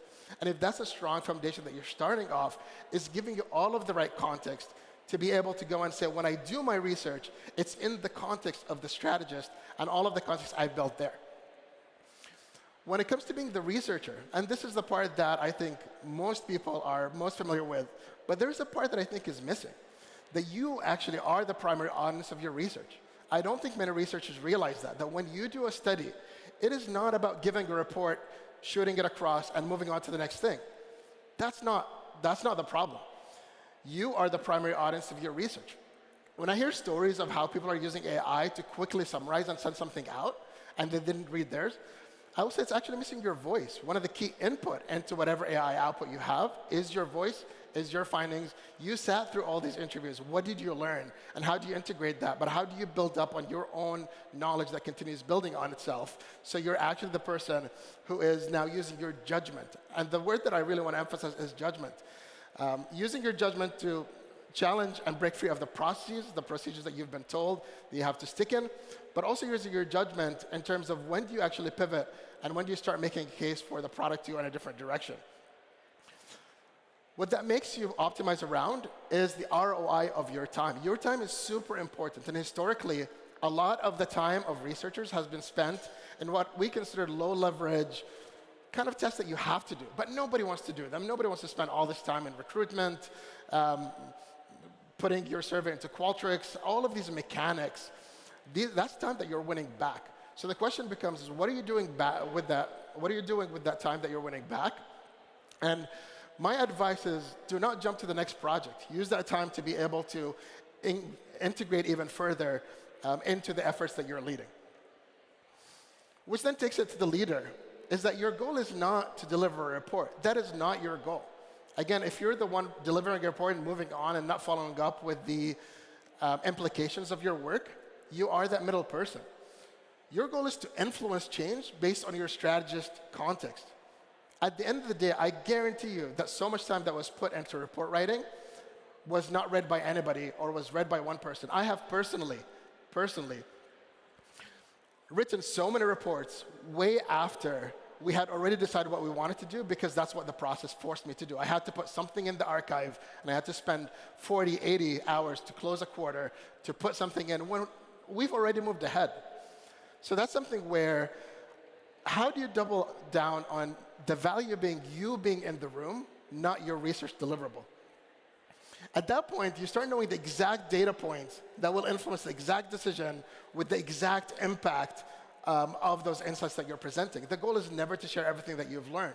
You already picked up. Maybe it's just 1 or 2 takeaways, and those are making the big difference. That's what we're doubling down on. You actively power up your credibility by becoming that undisputed expert. Your skill as a researcher is not actually to deliver the research work again. It's they want you in the room because you have all of the context about how your users behave, what the business wants, what the constraints are, and it actually is much harder for them to work and move forward without you being in that room. So I wanted to give kind of like a brief overview of what that means in action for us. Over the past couple of years, we've been having a pretty strong push on being an AI native team. This is not a to-do list. This is not comprehensive. There's an amazing program that's coming up about AI and research, but I just wanted to kind of give an idea of what that looks like in action for us. So for the strategist hat, which I still believe is very heavily underinvested in, context is king. We've always said that it's really hard to get the document. It's really hard to get the product data. It's really hard to find research that somebody else did. These used to be the issues that blocked researchers from getting as much context as possible, where they could integrate it even before they do any piece of research.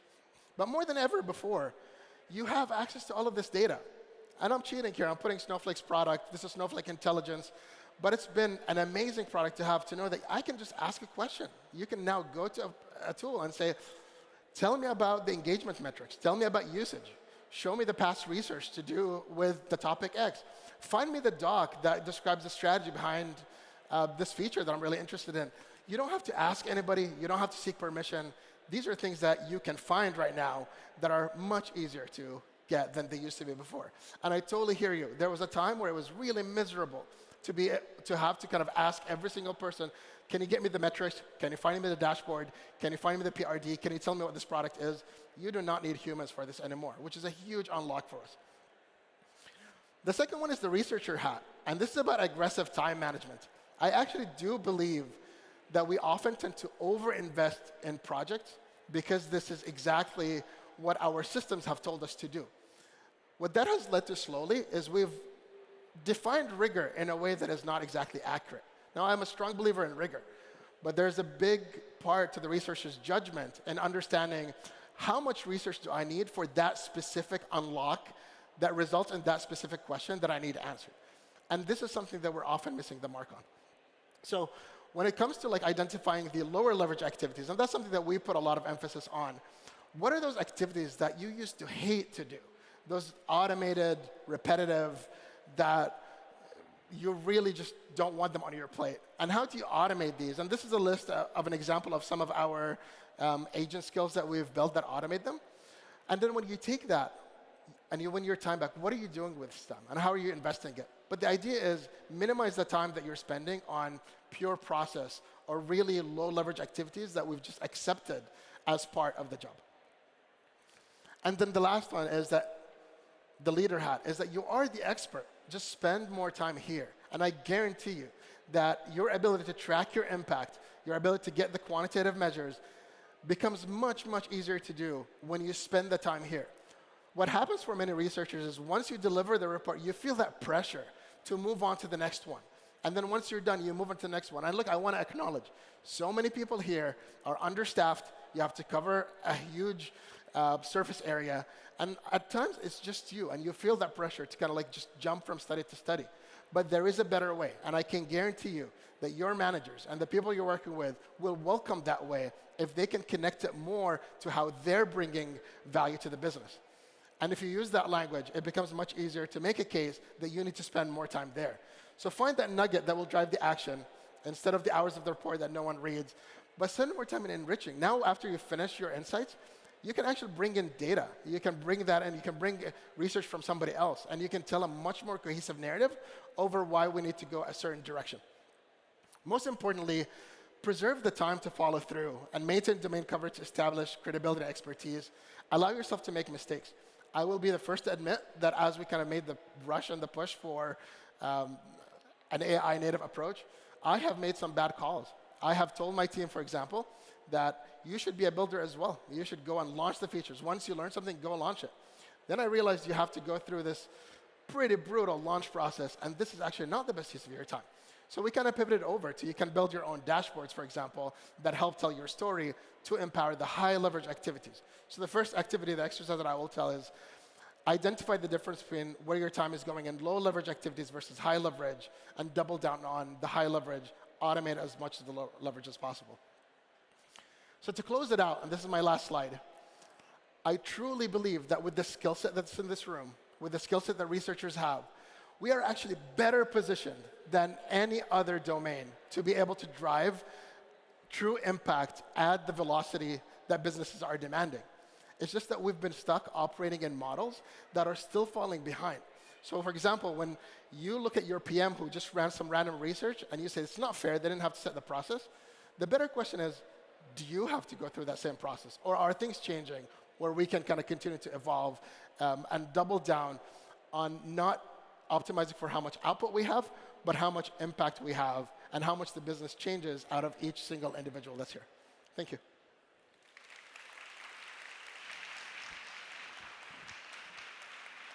Amazing. Huge thank you to Nizar. As you can tell from Nizar's talk, I think Nizar has really embodied leveraging AI to make researchers stronger and their strengths more apparent versus less. So I think that's a theme to think about as the afternoon sessions kick on. So I think we have time for one question. You have to sit in the front row to ask a question. Yeah. Thank you. It's more efficient to sit in the front row and ask a question. Nizar, thank you so much for this talk. So my question is around what the new researcher has to be, and I completely agree with everything you've said. I've been trying to communicate exact this to my team and saying, team, you conduct research because I hired you to be the content expert in an extremely difficult domain of 3- and 4-year-olds using educational content. So you're doing research for you, and then you are the valuable person in the room. And what I get is pushback. I want to follow the process. I'm waiting for a ticket from the PM who has no empathy. So they're going to define my research question. Then I'm going to make the deliverable. Then I'm going to deliver it. You've had a long and wonderful career. What have you done to encourage this change? And what about this other piece of just like, some people like to be that expert in the room and the great communicator, and it's like who you are. And other people are like, no, just give me the ticket and I'll do the work. No, this is great. So I heard a few things, right? And I want to start with the last one, because you're kind of saying, is somebody quieter or louder? And I don't think that is something that should matter at all. There's a book that I was just reading, I believe it was called Smart Not Loud, where everybody has the ability to be positioned in the room. So regardless of kind of like how loud you're willing to be. But then that kind of comes back to the main point that you're bringing of, I do not believe that your value is with the research that you deliver. And I have had to play that role of being a blocker to intake form processes, the ask to centralize, the ask to go do this project for me. Actually, more often than not, when my team integrates me into a discussion, it's because they disagree with a push from a director or above. And I come in to say, we're not doing that, and here's our reason. However, it's not a blind disagreeing. It's usually kind of anchored in the ROI narrative. If we do this, this is what we're not doing. And what we're not doing has much more concrete business value for these specific metrics. So then it goes back to the first point that you were bringing about the overarching look. I meet so many researchers. They're all phenomenal, but there's so much focus on doing the research. I do also interview a lot of researchers who come in and they're passionate about what happened since they took the request, and then how they delivered the report. And this is only a third of the story. There's a story of what happened before that needs to be empowered by the organizations. And if a researcher is not getting this, they should push for it, of I need to be empowered to be in the room. And then there's a part of what happens after the fact. And what's the air cover that you have as a researcher to be able to say, I need to spend time in this room before I go on to the next effort. The best examples that I have is actually by people sitting in the room right here, who at some point are having this amazing presentation that is not a research readout. It's a result of the research happening, them working with their teams, and then there's a collaborative presentation that is from research, product, engineering, and design, all sitting in a room saying, here's what we learned, this is the first 10 minutes, and then here's what we decided, here's what we're going with next. And every time I've seen this format of presentation, it's been 1,000 times more effective than let me bring you in for a research readout and go figure out what you want to do with the research after. So empower that dynamic. There's a lot of opportunity there. Absolutely agree. We had one more very enthusiastic hand raised, so I'm going to ask one more question. Here you go. Hi, thank you.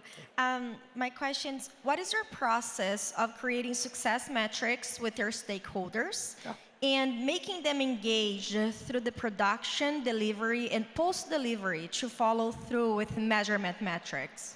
Yeah. So here's a sentence that I don't know how many people agree with or not. I do not believe in standalone metrics for research. I think it's a waste of time. I think your best bet is when you anchor your metrics to the exact same business metrics.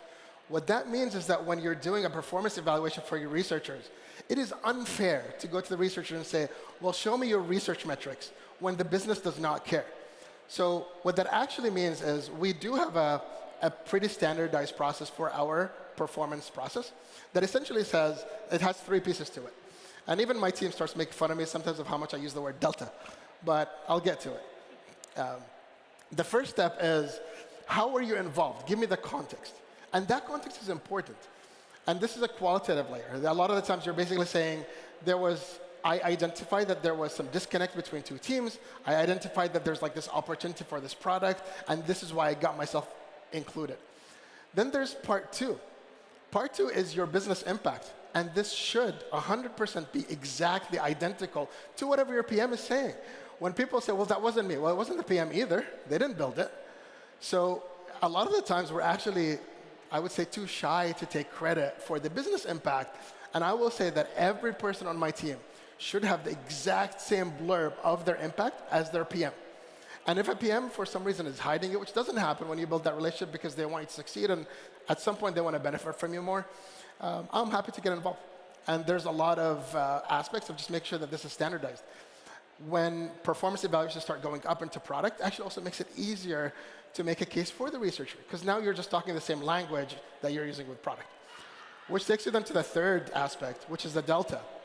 The question becomes qualitatively, why did you matter? What was your role in getting to that? Can you tell me that story? And help me understand, help me fill the gaps of if you were not involved, how would it have been different? But the core of the measurement of success is actually identical to whatever the product management team uses. And I will always be very anti-standalone metrics that then researchers have to optimize for and balance between, do I meet the needs of my manager on my ladder or the needs of the company, which is not ever going to be a winning situation. 100%. Those are some great words of wisdom from Nazar. Huge thank you. Round of applause for Nazar's talk again. Thank you, everyone.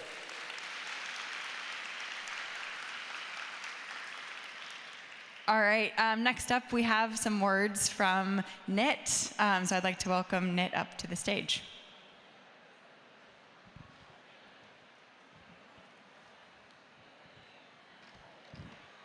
Hello. Hey, everyone. Great to meet all of you. My name is Herman Tarparwala. I am the principal client partner here at NIT. I want to tell you a little bit about NIT, who we are and what we do. We are the AI native research agency, and we're combining qual and quant research into the same study so that you don't need to go and look at different data sets in order to get the information that you're looking for. And we're leveraging AI throughout the research process to ensure that we're taking off some of those more monotonous tasks off your day-to-day. So what are we doing? Our platform has been built by researchers for researchers. Essentially, when you get into the platform, it has a look and feel that makes it easy for you to leverage it. In addition to that, the AI is just ensuring that we are speeding up the entire process. Think about how long it might take you to create a research brief or a questionnaire. That's where the AI is coming in. Even in taking a look at the data that's coming out of that, the AI goes into the data, finds some of the key findings, and shares it with you directly so that you can spend time on the tasks that matter the most. And lastly, the reports that you get out of the platform, we believe are stakeholder and ready for you to share with all of your executives so that you don't have to spend time beautifying the report. NIT and the agency takes that on. NIT takes that on. So I want to thank you for listening to us, and if you want to learn more about NIT, please come down to our booth over there. Thank you very much. All right, folks, next up we have a 20-minute break. So we'll be back here at 10:50, 10:50.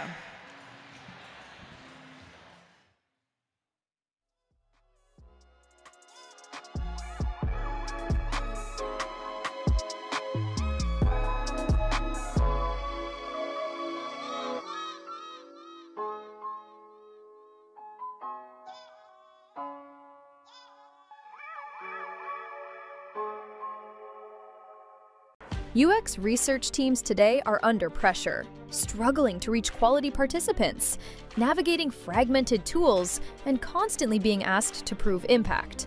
But what if you could change that?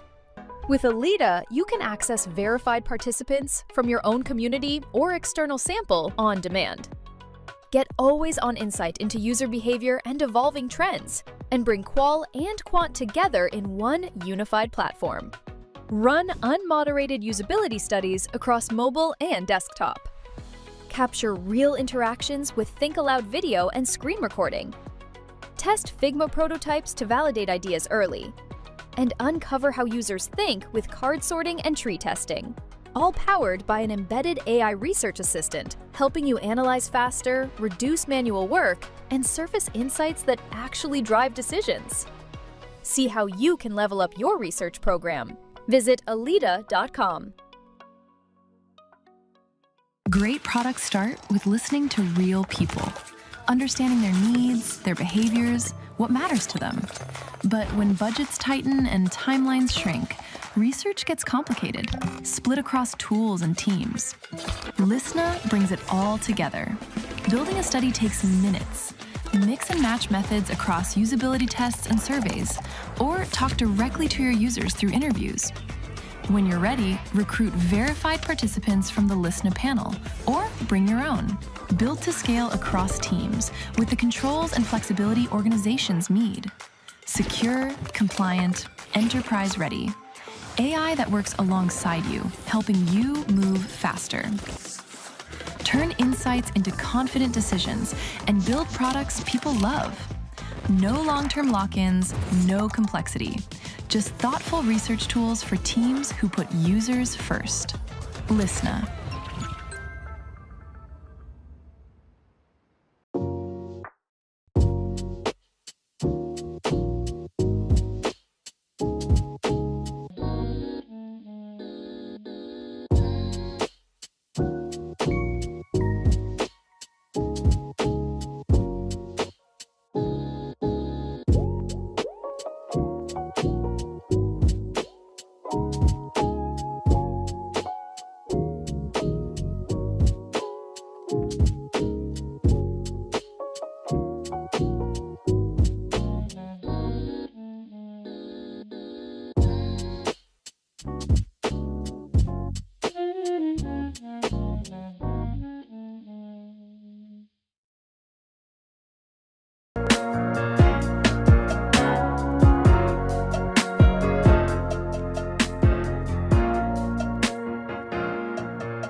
And today I'm so excited to announce our official platinum sponsor, Tarek. Take it away, Zach. Hi, Research Week. I'm Zach, the founder of Tarek. We're incredibly excited to be sponsoring Research Week in a big way this year and are appreciative of learners and the broader research community for welcoming us with open arms.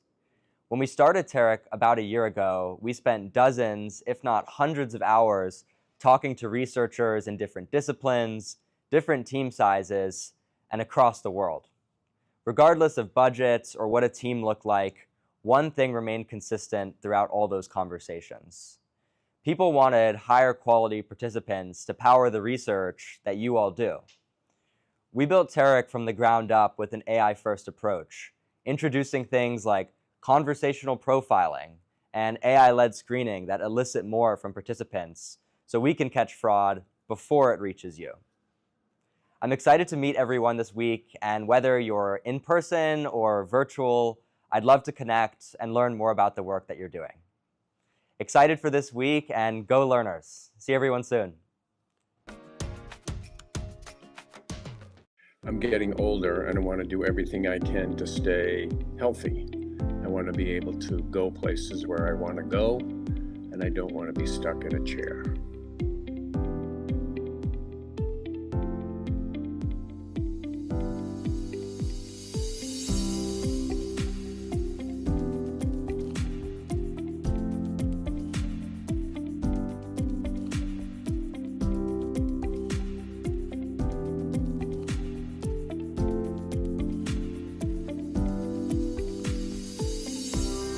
You've already touched on privacy and control over your data earlier. Thinking specifically about this onboarding flow, how did you feel while sharing personal health details here? I think the sharing of personal details, health details, it was very minimal. It didn't make you feel like you were forced to answer or provide extensive details.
I'm very excited to hand it over to one of our sponsors, Riley.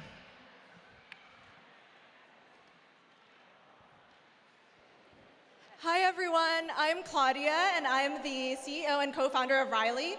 I was a head of user research at a bunch of companies, and in 2022 I actually spoke at the Learners Conference in New York and met so many of you. And now I'm excited to return as someone who actually built a tool for researchers from a researcher. My talk in 2022 was about measuring the return on investment of research. How many times have we presented our insights and told our stakeholders, investing in this feature will make customers happier and they will use our products more? Imagine if you could actually tie your insight to actual business impact, like revenue. Investing in this experience can drive 77% of revenue growth, and actually do that accurately. How many times have we told our team we should invest in customer research? Let's do more research. Let's do better research. Imagine if you could actually tie that to saying, if we invest in user research, we could drive 130% of higher revenue growth. I was so sick and tired of not having my own tool to do this, especially as a research leader, so I just decided to build a company. So what we do at Riley is we analyze all of your insights. It takes 5 minutes to connect on Riley, and you'll be able to ask questions like, which of my insights will actually help my sales team close deals this week? And we'll collate all of your insight, run models, produce a report for you that you can edit, you're still in control, and cite which exactly of your insights will help your company, your sales team, close more deals. Additionally, we'll also help you as researchers get a 360 revenue view of how all of your insights will impact the deals that are important for your business. If you're in B2C, it's the same thing, how it'll impact engagement for users that you are hoping to target.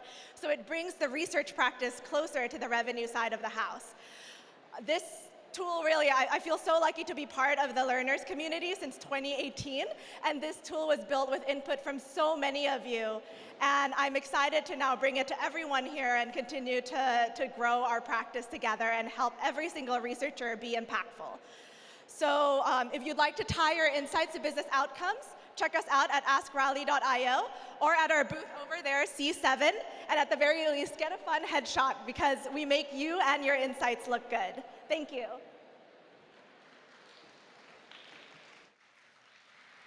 Awesome. Thank you very much, Claudia. Next up, I'd like to welcome Danielle to the stage. I've had the amazing pleasure of working closely with Danielle when we were both at Cash App. Danielle is one of the most human-oriented, deep researchers that I've ever met. She has an amazing knack of getting to the core of a human insight and being able to describe that with a lot of nuance and a lot of depth. So I'm excited to welcome her to share her insights with you all today. Please welcome Danielle.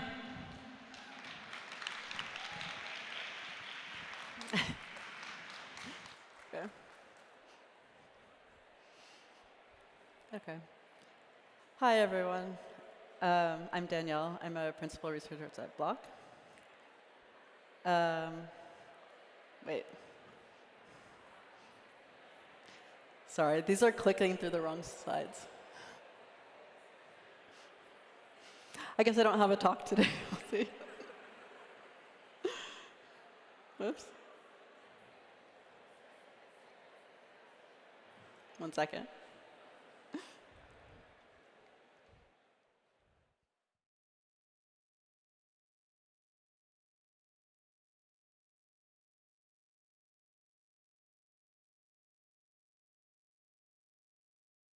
There we go.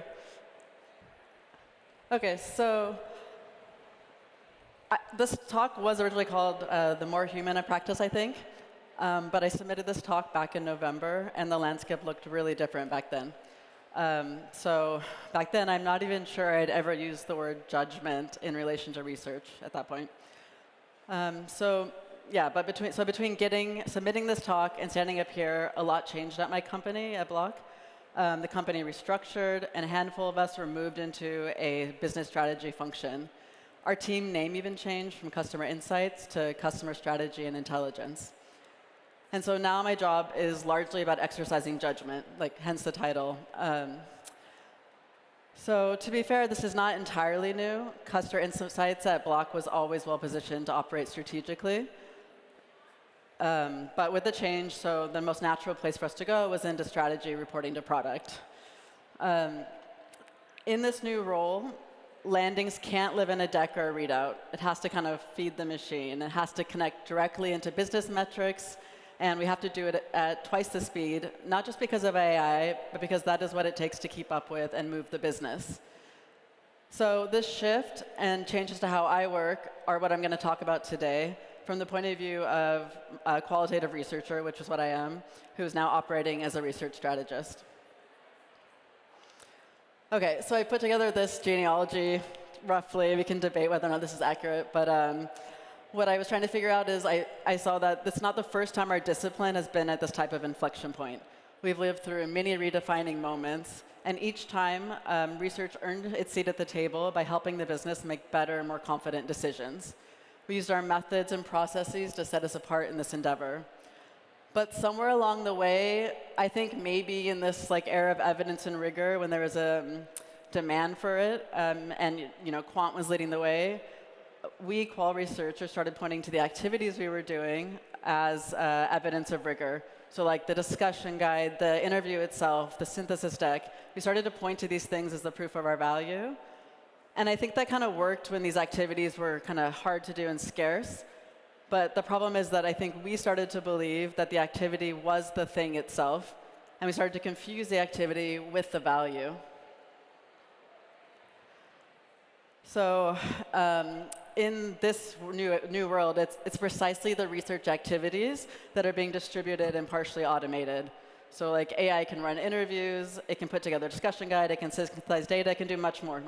And you might not all agree that research can do this well, but for the sake of this argument, let's assume that it can do it well enough to force the question of where we add value.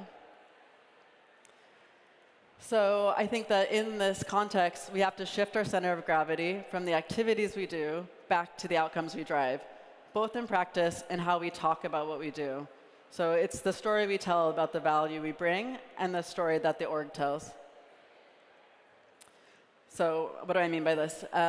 The old legitimacy story sounded something like, I ran this rigorous multi-method study. It spanned a half. I conducted interviews with expertise. I talked to customers. I delivered a comprehensive readout. And those are all activities.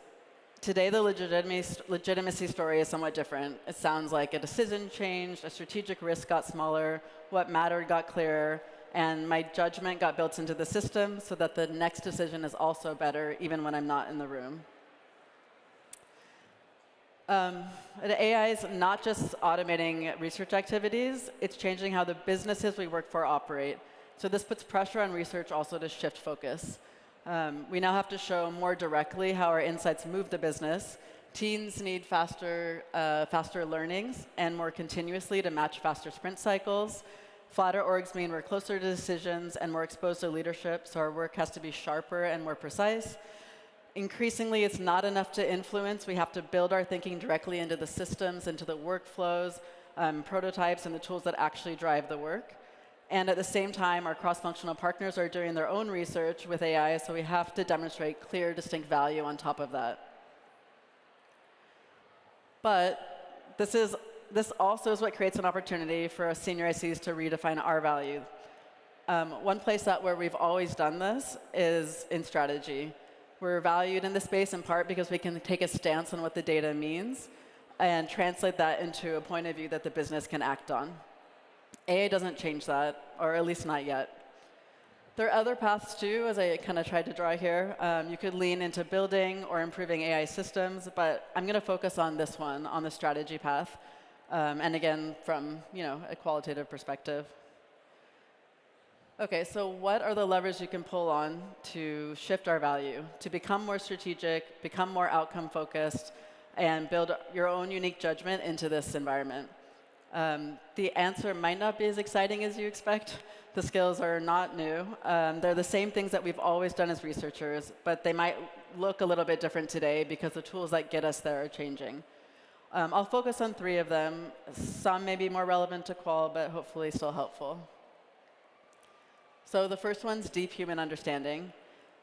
Before AI, I used to do all the field work myself. I'd spend weeks in the field talking to dozens of participants, observing their product usage in the context of their life. Today, I do far fewer interviews, but I'm much more intentional about how I use that time. AI can help me collect data at scale, so I focus on what it misses for now. So the subtleties, the context, the outliers, like the one-off comment or behavior that doesn't fit the pattern, or the sigh when I mention overdraft fee, or the artist who kind of bristles when you call their work content. The things that AI might dismiss or miss entirely. These are often early signals of where things are heading. For example, I built a skill to surface foresight and cultural trends. And it will scan like blogs, Reddit, and reports to spot emerging behaviors that I might not see in the kind of like average on-platform data or like the AI-scaled interviews. And then I'll compare these fridge signals to what we already know, identify new ones that matter, and then recruit people who exhibit this specific like emerging behavior. And then this is where I focus my in-person fieldwork time. And it gives me a view beyond the common behaviors we see at scale, and then helps me to develop a differentiated practice. So then basically I'm using AI to help me find patterns, but I'm going much deeper and using human research to give the patterns depth and push it kind of future-oriented and find more meaning. The second area is editorial judgment. So I think the point here is that you can bring your own unique background to how you're leveraging AI by building your own judgment into the system. So for me, for example, I'm a cultural anthropologist by training, but I've also worked in business strategy in a number of different roles. So I brought this together in my AI workflow by building a skill that uses grounded theory to analyze and interview transcripts. I chose this method because I know what it can surface, and I know how to apply it rigorously. But I also built in a strategic lens. It was a framework developed by one of my colleagues who's close to that part of the business. So then the outputs are not just insightful, they're actually very actionable and tailored to that part of the business. So that combination of methodological rigor and business context is my editorial judgment. Like we've been trying this in a number of ways, and when we got the results from this, we kept, like my colleague and I kept pinging each other about how like powerful the output is and how fast it got to something so strong. And so basically the point is when we can do it well, the workflows I build don't replace what I do, they just scale how I think. And that lets me apply my judgment more consistently and much faster.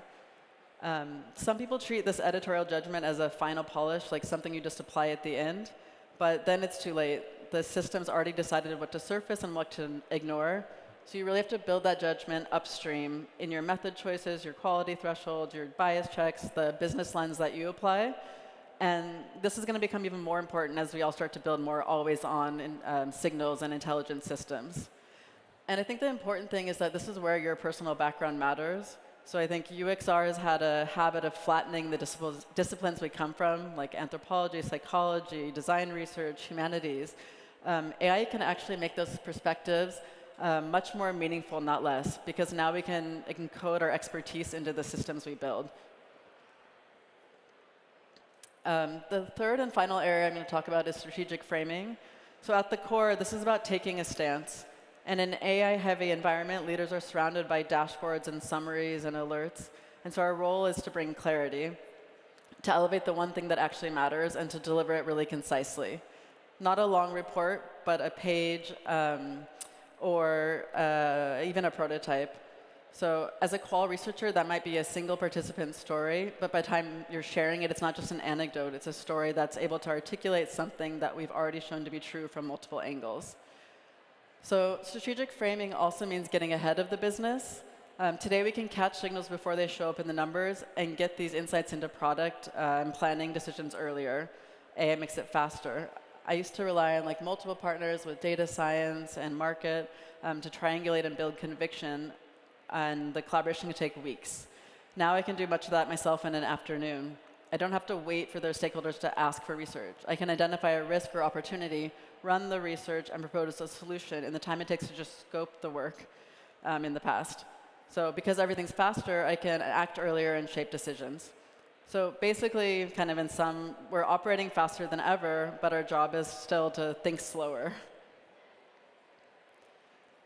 OK, so in summary, so first I would say just use AI for breadth, not depth. Let it help you scan more signals, summarize more inputs, widen the field, but be much more intentional about where you bring your kind of your human side, so where you can bring depth and context and add your own interpretation, where it adds that added value.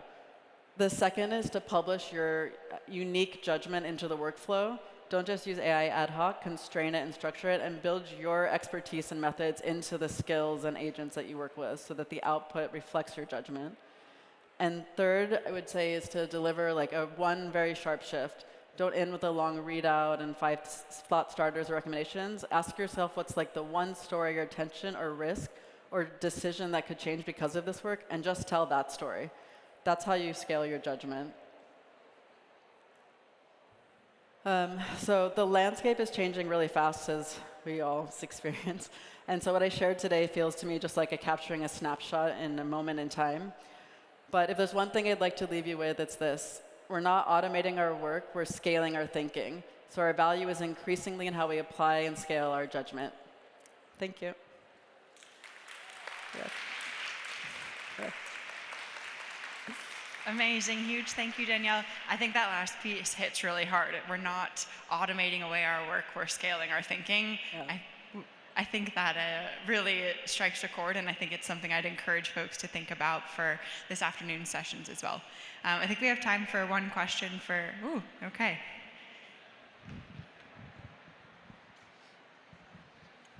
Hi, I'm Shreya, and I really love this framework. On the third piece around strategic framing, I found that when working with product, it's really easy to take sort of my recommendations and insights and shape it into requirements or helping them with their PRDs and user stories.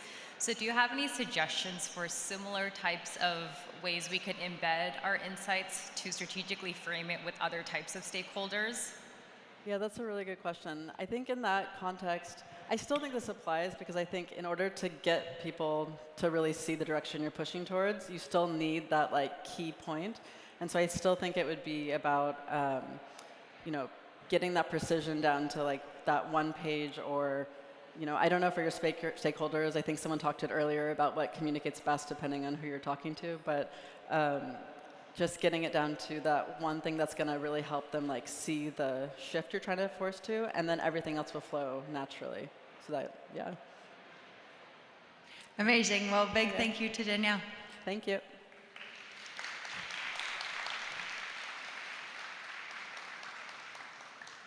All right, folks, I'm excited to introduce our very last speaker for Great Research this year. I'm excited to welcome Preeti to the stage. I've had the amazing pleasure of working with Preeti at Google the last year and a half or so.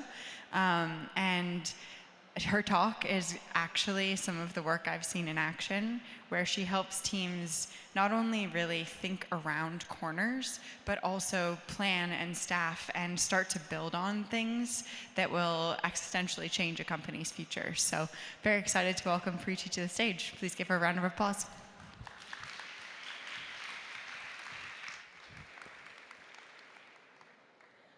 Hi, everyone. I'm super excited to be here, and thanks for the intro, Colette. My name is Preeti, and I am a UX research lead, and I've spent the past 10 years of my career really thinking about applying research to new products, emerging technologies, and innovation. And I've done that at Google on teams that were explicitly focused on innovation, like Google X and Google DeepMind. And I've done that at teams at Google which have been focused really deeply on the core business, like Google Ads. And I've done it outside of Google as the chief AI advisor to a research agency that works with big tech clients. And across all of that work, one thing that I've had to learn to get really good at is what I'm calling today anticipatory research. And I think that this is something that we all need to be talking about more as a discipline, and especially as IC researchers, and especially in this AI era. So I am really excited to dive in and unpack it with all of you today. So I want to start off with a question for everyone here. Raise your hand if you've ever heard someone talk about using research to look around corners. Okay. Fair number of people. Now keep your hands raised if you've ever had someone teach or train you explicitly on how to do that. I see 2 hands. So thanks for sharing. I feel like many of us have experienced this, myself included, where we're told to use research and amplify our strategic impact by looking around corners, but we don't really have a playbook on how to do that effectively. And so that's really what I want to think about together with all of you today. How can we, as UX researchers, anticipate organizational needs and build impactful research programs around them? So I think two things are worth calling out to start with when we think about what anticipatory research is and isn't. So anticipatory research, to me, is not blue sky or visioning research that is sort of free of all product and organizational constraints. In fact, it's really deeply rooted in latent needs that the organization has, but they're not just quite seeing yet. And secondly, anticipatory research isn't and should not be back burner research. Even though this sort of research might not be immediately obvious as something urgent yet, if done right, I think it justifies its own urgency and its own importance as we do more and more of it in this kind of snowball effect and becomes increasingly must-have research. Now, when we think of looking around corners, I think it's easy for us to imagine the impact that that might have on a product or an organization, right? New opportunities, more revenue, new markets. I think what's less obvious is the impact it can have on people, both on our teams and on our own careers. At its core, I think anticipatory research is deeply, deeply relational research. It's about helping people on your team see and visualize possibility in a data-driven way. And I think of it a lot like this image that I'm showing here on screen of Galileo demonstrating his telescope to people for the first time. If you think about identifying an X million dollar opportunity for your product using research or guiding the team to a new North Star, your research is really that telescope. It's a portal to a new future, a new world, and you're helping your team build towards it. And that can be a really career-defining moment for you as a researcher. You transform your own value proposition from just being a researcher into being a product owner, into being a decision maker, and really helping the team decide where to go and how to get there. And I think in this AI era that we're all living through, these are the really deeply human and really deeply irreplaceable skills. And so that kind of relational impact is something that I think is really worth keeping in mind as we get into the frameworks in the next couple slides. So how do we look around corners? Well, to look around corners, we first have to identify what they look like. And so here's one framework that I've created in my work, and there's two axes here.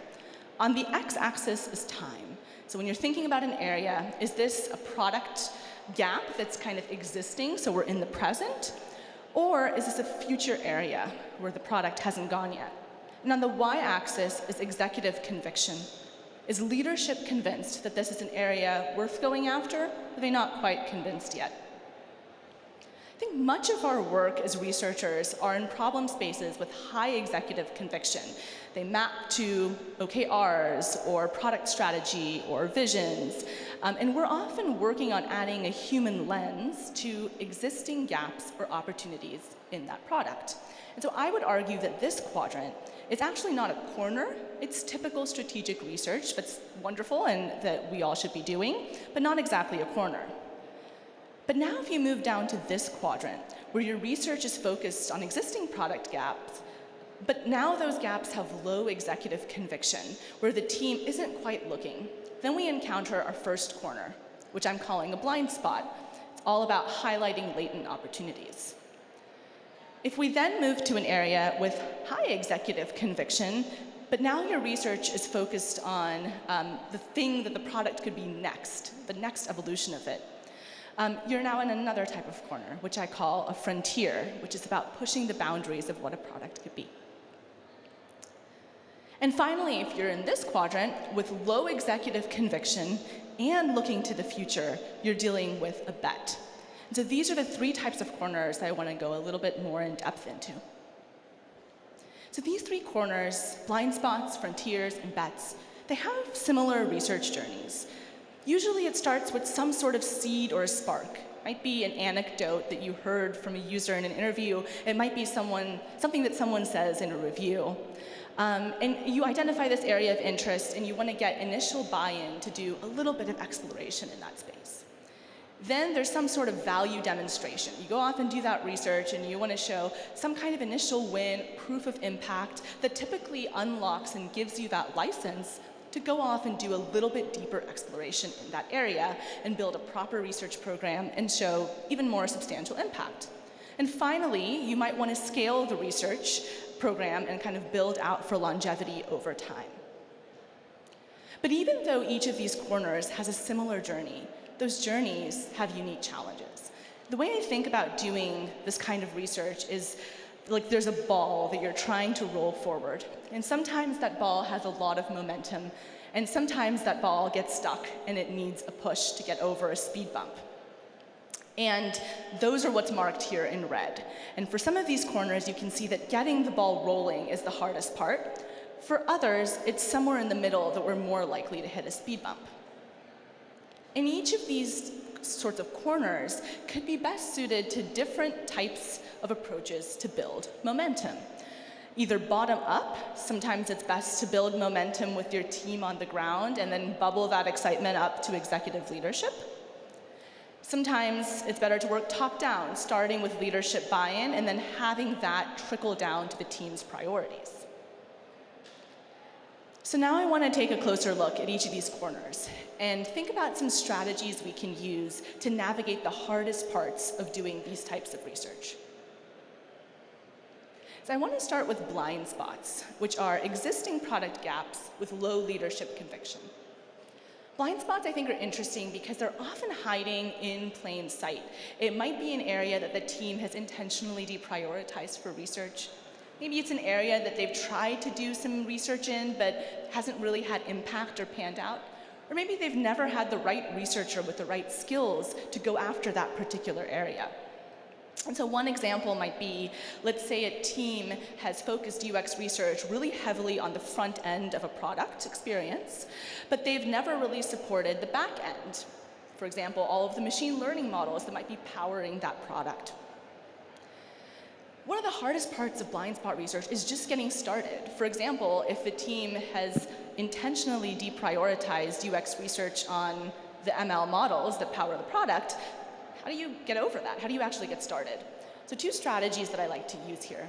The first is what I call the audit, which is look at the past launches, recent launches the team has done, really work with your team, talk to your cross-functional partners, and start to understand whether there are some places where UX research could have prevented some of the launches that the team feels are less successful and made them more successful. So for example, let's say you're working on an LLM chat tool and the team had made some changes to their response quality models. But after that change, they saw their metrics had kind of tanked or user satisfaction was low. Well, perhaps that's an opportunity where UXR could have, in hindsight, we realize, could have defined what response quality looks like for users and made that a more successful launch. So the more examples you can come up with like this, the better your case becomes for actually going off and looking into this blind spot. The second strategy I have is simply rallying other people who think similarly to you, right? If you're seeing something that's a potential blind spot, you're probably not the only one. Might be the only researcher, but maybe there's PMs, maybe there's engineers, thinking across all disciplines, who else really thinks this way, and can you build a program together with them? So this is really a bottom-up approach. Once you get past that initial hurdle, typically blind spot research tends to take off. You can kind of easily demonstrate the value of it, if you've identified that blind spot right, because it's kind of ripe for the taking. And that can typically unpack and allow you to unpack this more deeply and do deeper research. But then, after you do that deeper research, you have to scale. And I think this is another big challenge for blind spot research. So let's say you've looked at an area, you've done all you can as a solo researcher, or maybe a duo or a trio of researchers. But you find yourself kind of on this island where you've really looked deeply into this area, and now you need a bridge to the mainland where all the other research is happening. And I've seen this research kind of stall at a local maximum because that kind of integration requires a structural change of some kind that's hard to do. And so two strategies here to kind of scale blind spot research. One is upward partnerships. So how can you make this area a priority for your manager or your skip level? Can you collaborate on strategic outputs? Can you make this work important enough for your leaders so the rest of your team really takes it as a priority? And the second strategy is lateral integration. So how might this research be distributed into everyone's work rather than being on its own island by itself? So in the example that I gave, how might all of the UX researchers on your team start thinking about both the front end and the back end of the product, as opposed to having those be two separate research programs? And one of the things I want to emphasize here is that sometimes this can be hard because it requires letting go of ownership. Both of these strategies are really about letting go of being the person who's owning a specific body of work, and really letting it go to see it grow and see your impact grow. So the next corner I want to look at is frontiers. And I think of frontiers as being buzzy but fuzzy. They're buzzy because they have some level of executive conviction, right? You can recognize a frontier as something that is maybe coming up in meetings repeatedly. So for example, let's say you're in a bunch of meetings for an AI product, and this theme of AI-driven personalization keeps coming up over and over again in leadership reviews, right? And you kind of see it becoming a future priority. But it's also fuzzy. Maybe no one has a clear answer. The executives aren't really pushing hard to have a point of view either. And so research here is really about clearing the fog while also defining kind of what that frontier boundary is. Getting started with a frontier, I think, at least that initial buy-in, isn't necessarily the hardest part. At least one executive is really interested, so you can typically go off and play a little bit. But once you've gone off and done a bit of research, let's say on AI and personalization, demonstrating early impact can be hard because you're not necessarily going to find a ready team that's ready to implement what you've found. They have other P0s they're working on. No one's really pushing really hard for this. And so you can get stuck in this zone, which I think of as like waiting for the pan to get hot, waiting for the readiness to happen. And so my strategies for frontier research are really about redefining what early impact looks like. So two strategies here. The first is to really shift one key mind. So this is a top-down approach. This is about choosing a proof of concept project that aligns with one executive or one key person's interests. And this may not always be the top priority for the product. Sometimes, I think, as we all have experienced, leaders can have pet interests that they nurture on the side, and that this might be just something that you have to go after for a little bit to kind of land that initial influence, and then allow you to go off and do deeper, high-priority research. The second strategy is redefining the type of recommendations you bring to the team for that initial impact. Typically, as UXRs, we want to bring actionable recommendations for what the product should do. But for frontiers research, it can be more powerful to have a framework for the problem space, basically bringing to the team a list of questions that the team should go after, and having a point of view on direction and roadmap and plans, as opposed to answers for what the product should do, and demonstrate that there's been uptake for that. I think for this sort of research, depth and scale follows somewhat straightforwardly after that, because typically by the time more and more research lands, the team is more and more ready to consume and action those insights, because the frontier is sort of rapidly approaching in the roadmap. I want to end by talking about the last corner, which is bets. And this could be a whole other talk on its own, and in fact, I think there's a whole other track dedicated to moonshots research later, so I'll try to keep this brief. So an example of a bet might be something like, let's say you're working at a company, and that company is building a suite of single function apps. Maybe there's like a health app, and a finance app, and a career app, or whatever those might be. But you've done some research, and that research indicates actually what might be better for users is some kind of holistic ecosystem that helps them combine their finance goals and their career goals and their health goals and sort of see it all together. And maybe that's something that you kind of want to look after. I I think bets research is super hard because it combines the low conviction of blind spots with the future-facing aspects of frontiers. And so there's a lot of overlap in challenges, but there's entirely new challenges with bets research as well. I think really good bets research can turn low conviction bets into high conviction frontiers. So how do we do that? Like blind spots, bets can be hard to get started with, but it's almost for the opposite reason. I think blind spots in many ways are a little too familiar, or we're kind of blind to them, but bets can feel so radically different that it's hard for a leader or a stakeholder to really get a toehold on what you're wanting to do. I think of it kind of like when you have a new roll of tape and you're trying to find that edge of like, where do I start peeling the tape, right? How do I really get that in? And so a few strategies for initial buy-in. One is a top-down approach with executives where you build a bridge. So you work backwards from where is it that you want to do your research, where is it that you want to go, and build the bridge back to where you are currently as clearly and as quantifiably as you can. The other strategy is a bottom-up one, where instead of building a bridge, you're building a staircase.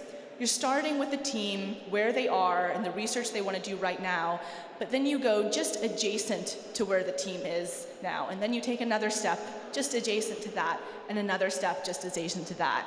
And slowly you build this staircase towards the narrative you want to get to.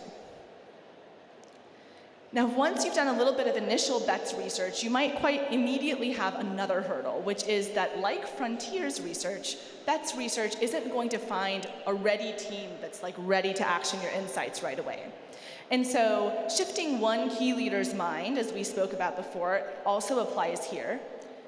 But I think for bets, you can really help bring a speculative future to life through design, through film, through prototyping, that are rooted in data and insights. So let's say you're trying to move that product from being a bunch of separate apps to a more holistic ecosystem. Could you make a film that shows what a user's life is using that product today and what it could become in this more holistic ecosystem? And this is a great space for collaboration, I think, with design, with engineering, but it's also something that I think when we're short of resources, AI has made significantly easier for us when we don't have those easy cross-functional partners that we can collaborate with.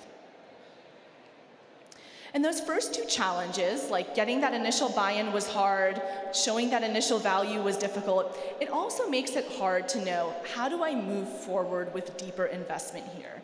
And there's not often a clear roadmap of like, hey, this was winning research, let's just go do more of it.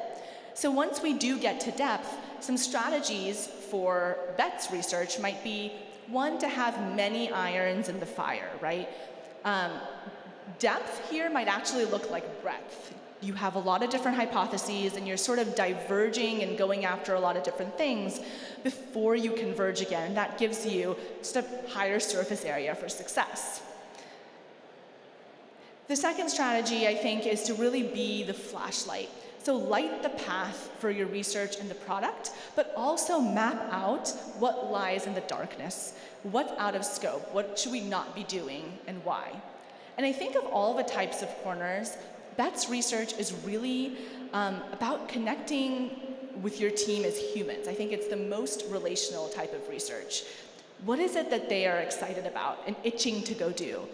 What is it that they're scared of doing? And how can you be a guide and make that feel less scary or more exciting? So I just went through a ton of detail here, and that's still scratching the surface of strategies for anticipatory research. So I want to zoom back out to this image. And as we've seen, each of these corners comes with its own unique quirks and challenges. But once you know which ball you are trying to push forward, and once you know whether it's in a moment of stuckness or a moment of momentum, you kind of get better at understanding how to get it over the hump. And there are many ways of doing that, and many more than I even just covered. So if you've been with me so far, maybe you're sitting in your seat thinking, I can't wait to get started. What do I do from here? So the first step, I think, for all of us is really identifying what are the corners in your context, in your product, on your team. And so I challenge everyone in this room to identify 3 things when we go back home from the conference this week. The first is, what's one group of stakeholders who are most unfamiliar with research, and what would it take to change that? And that usually signals where research is underutilized and might be a blind spot. Second is, what's one topic that surfaces repeatedly, but there's not really an urgency yet to form a point of view? And that could signal a frontier. And finally, what's one area of incremental change where you feel like your team could be making more stepwise changes? And what's one assumption that's keeping that team stuck there? And that could be an area for some really impactful bets research. And so once you sort of answer these questions and identify these 3 things, you can then start to sketch out from seed to scale what a research program might look like. So to wrap up, I just want to reflect on how anticipatory research has shaped my career. And I think simply put, it's put me in the driver's seat. It's given me a lot of trust with leadership. I mentioned that this work is really relational work, and for me that has really resonated. It's given me trust to advocate for new partnerships, new scope, even new roles, new job titles, and it's made me a true cross-functional thought partner. And I feel like, this year as we're driving down the AI highway 100 miles an hour, I feel like I am still in the driver's seat doing this sort of research. And so yes, anticipatory research can be a career catalyzer in all of the more traditional senses of the word, but I think beyond that, it gives you, real agency as a researcher and helps you build those deep relationships. The more you look around corners, the more people trust you to keep looking around corners. And all those barriers we talked about get just a little bit easier every single time. And so I would encourage us to all remember the humanness in anticipatory research, to feel empowered to do this sort of research, and to lean into the career empowerment and agency that can come with doing it. Thanks. Amazing. Huge thank you to Preeti. We have time for one question. All right.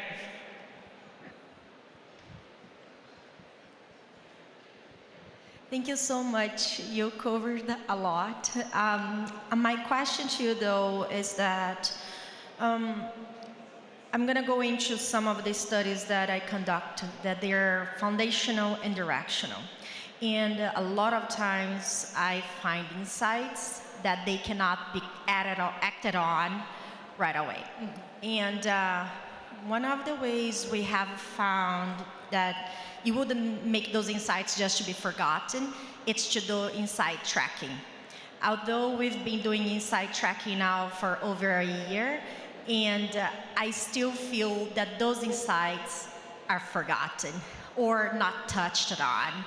And I was wondering, what is your process on doing the insight tracking and not letting them to be forgotten, but be acted on, even if it's a future state, how to bring it back so then we're able to act on it? Yeah, that's a really good question. And I think, I think of it as like research amnesia sometimes, where you find the same thing over the course of years, yet nothing happens with that. And I think, there's not a straightforward answer, but I think that I would encourage you to maybe think about what is that barrier? Like, why is it not being acted upon? And sometimes I think that can be a variety of different things. Sometimes it can be the team doesn't sort of understand what to do with it. Sometimes it is just not the right time. Sometimes it's not the right breadth or depth of insight. And sometimes it's just not brought to life. I think the talk on storytelling was a wonderful one, an example of how to make something feel more urgent and feel more important, and that might just be a matter of how it's delivered, how it's packaged. So I think, again, there's not one right answer, but I think my strategies are really about like diagnosing why, find like one key ally, one key leader, kind of what's the first in to getting something adopted, who can you get excited, And it might not be everybody, it might be just one person, and sometimes that's what you need. And so kind of thinking about what's the right approach to get buy-in top down or bottom up, I think it's a really case-dependent kind of strategy you might have to employ. Researching your research impact. I love it. All right, huge thank you to Preeti. Please give her a round of hand. All right, folks, that wraps up great research. Thank you all for coming. Feel free to stick around for lunch and meet other folks along the way. Thank you.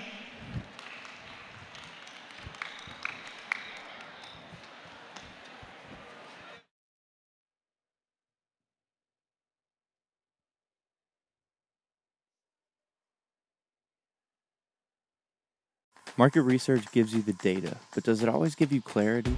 Meet Research HX, now with purpose-built market research agents. Streamline setup, reduce rework, and cut time to insight in half. Let agents analyze your reports in seconds. Sharpen your narrative and turn data into stories. Give stakeholders the insights they need when they need it. Meet the AI agents built for market researchers. Discover Research HX. As a quantity by trade, I love MagStiff. It's been the method behind some of the most impactful work of my whole career, but it's always had a gap. After the ranking, our AI moderator asks participants why something rose to the top, why something else didn't resonate, and everything in between, probing deeper to get to the real insight. MagStiff tells you what people prefer. Conveyor MagStiff tells you why. Just ask a question in the Analyze tab, and Conveyor runs thematic analysis across every open-ended response. Click into any item, and you'll hear participants explain their choice in their own words. We're a team of researchers building for researchers, and this is just the beginning. And that is why I joined the company.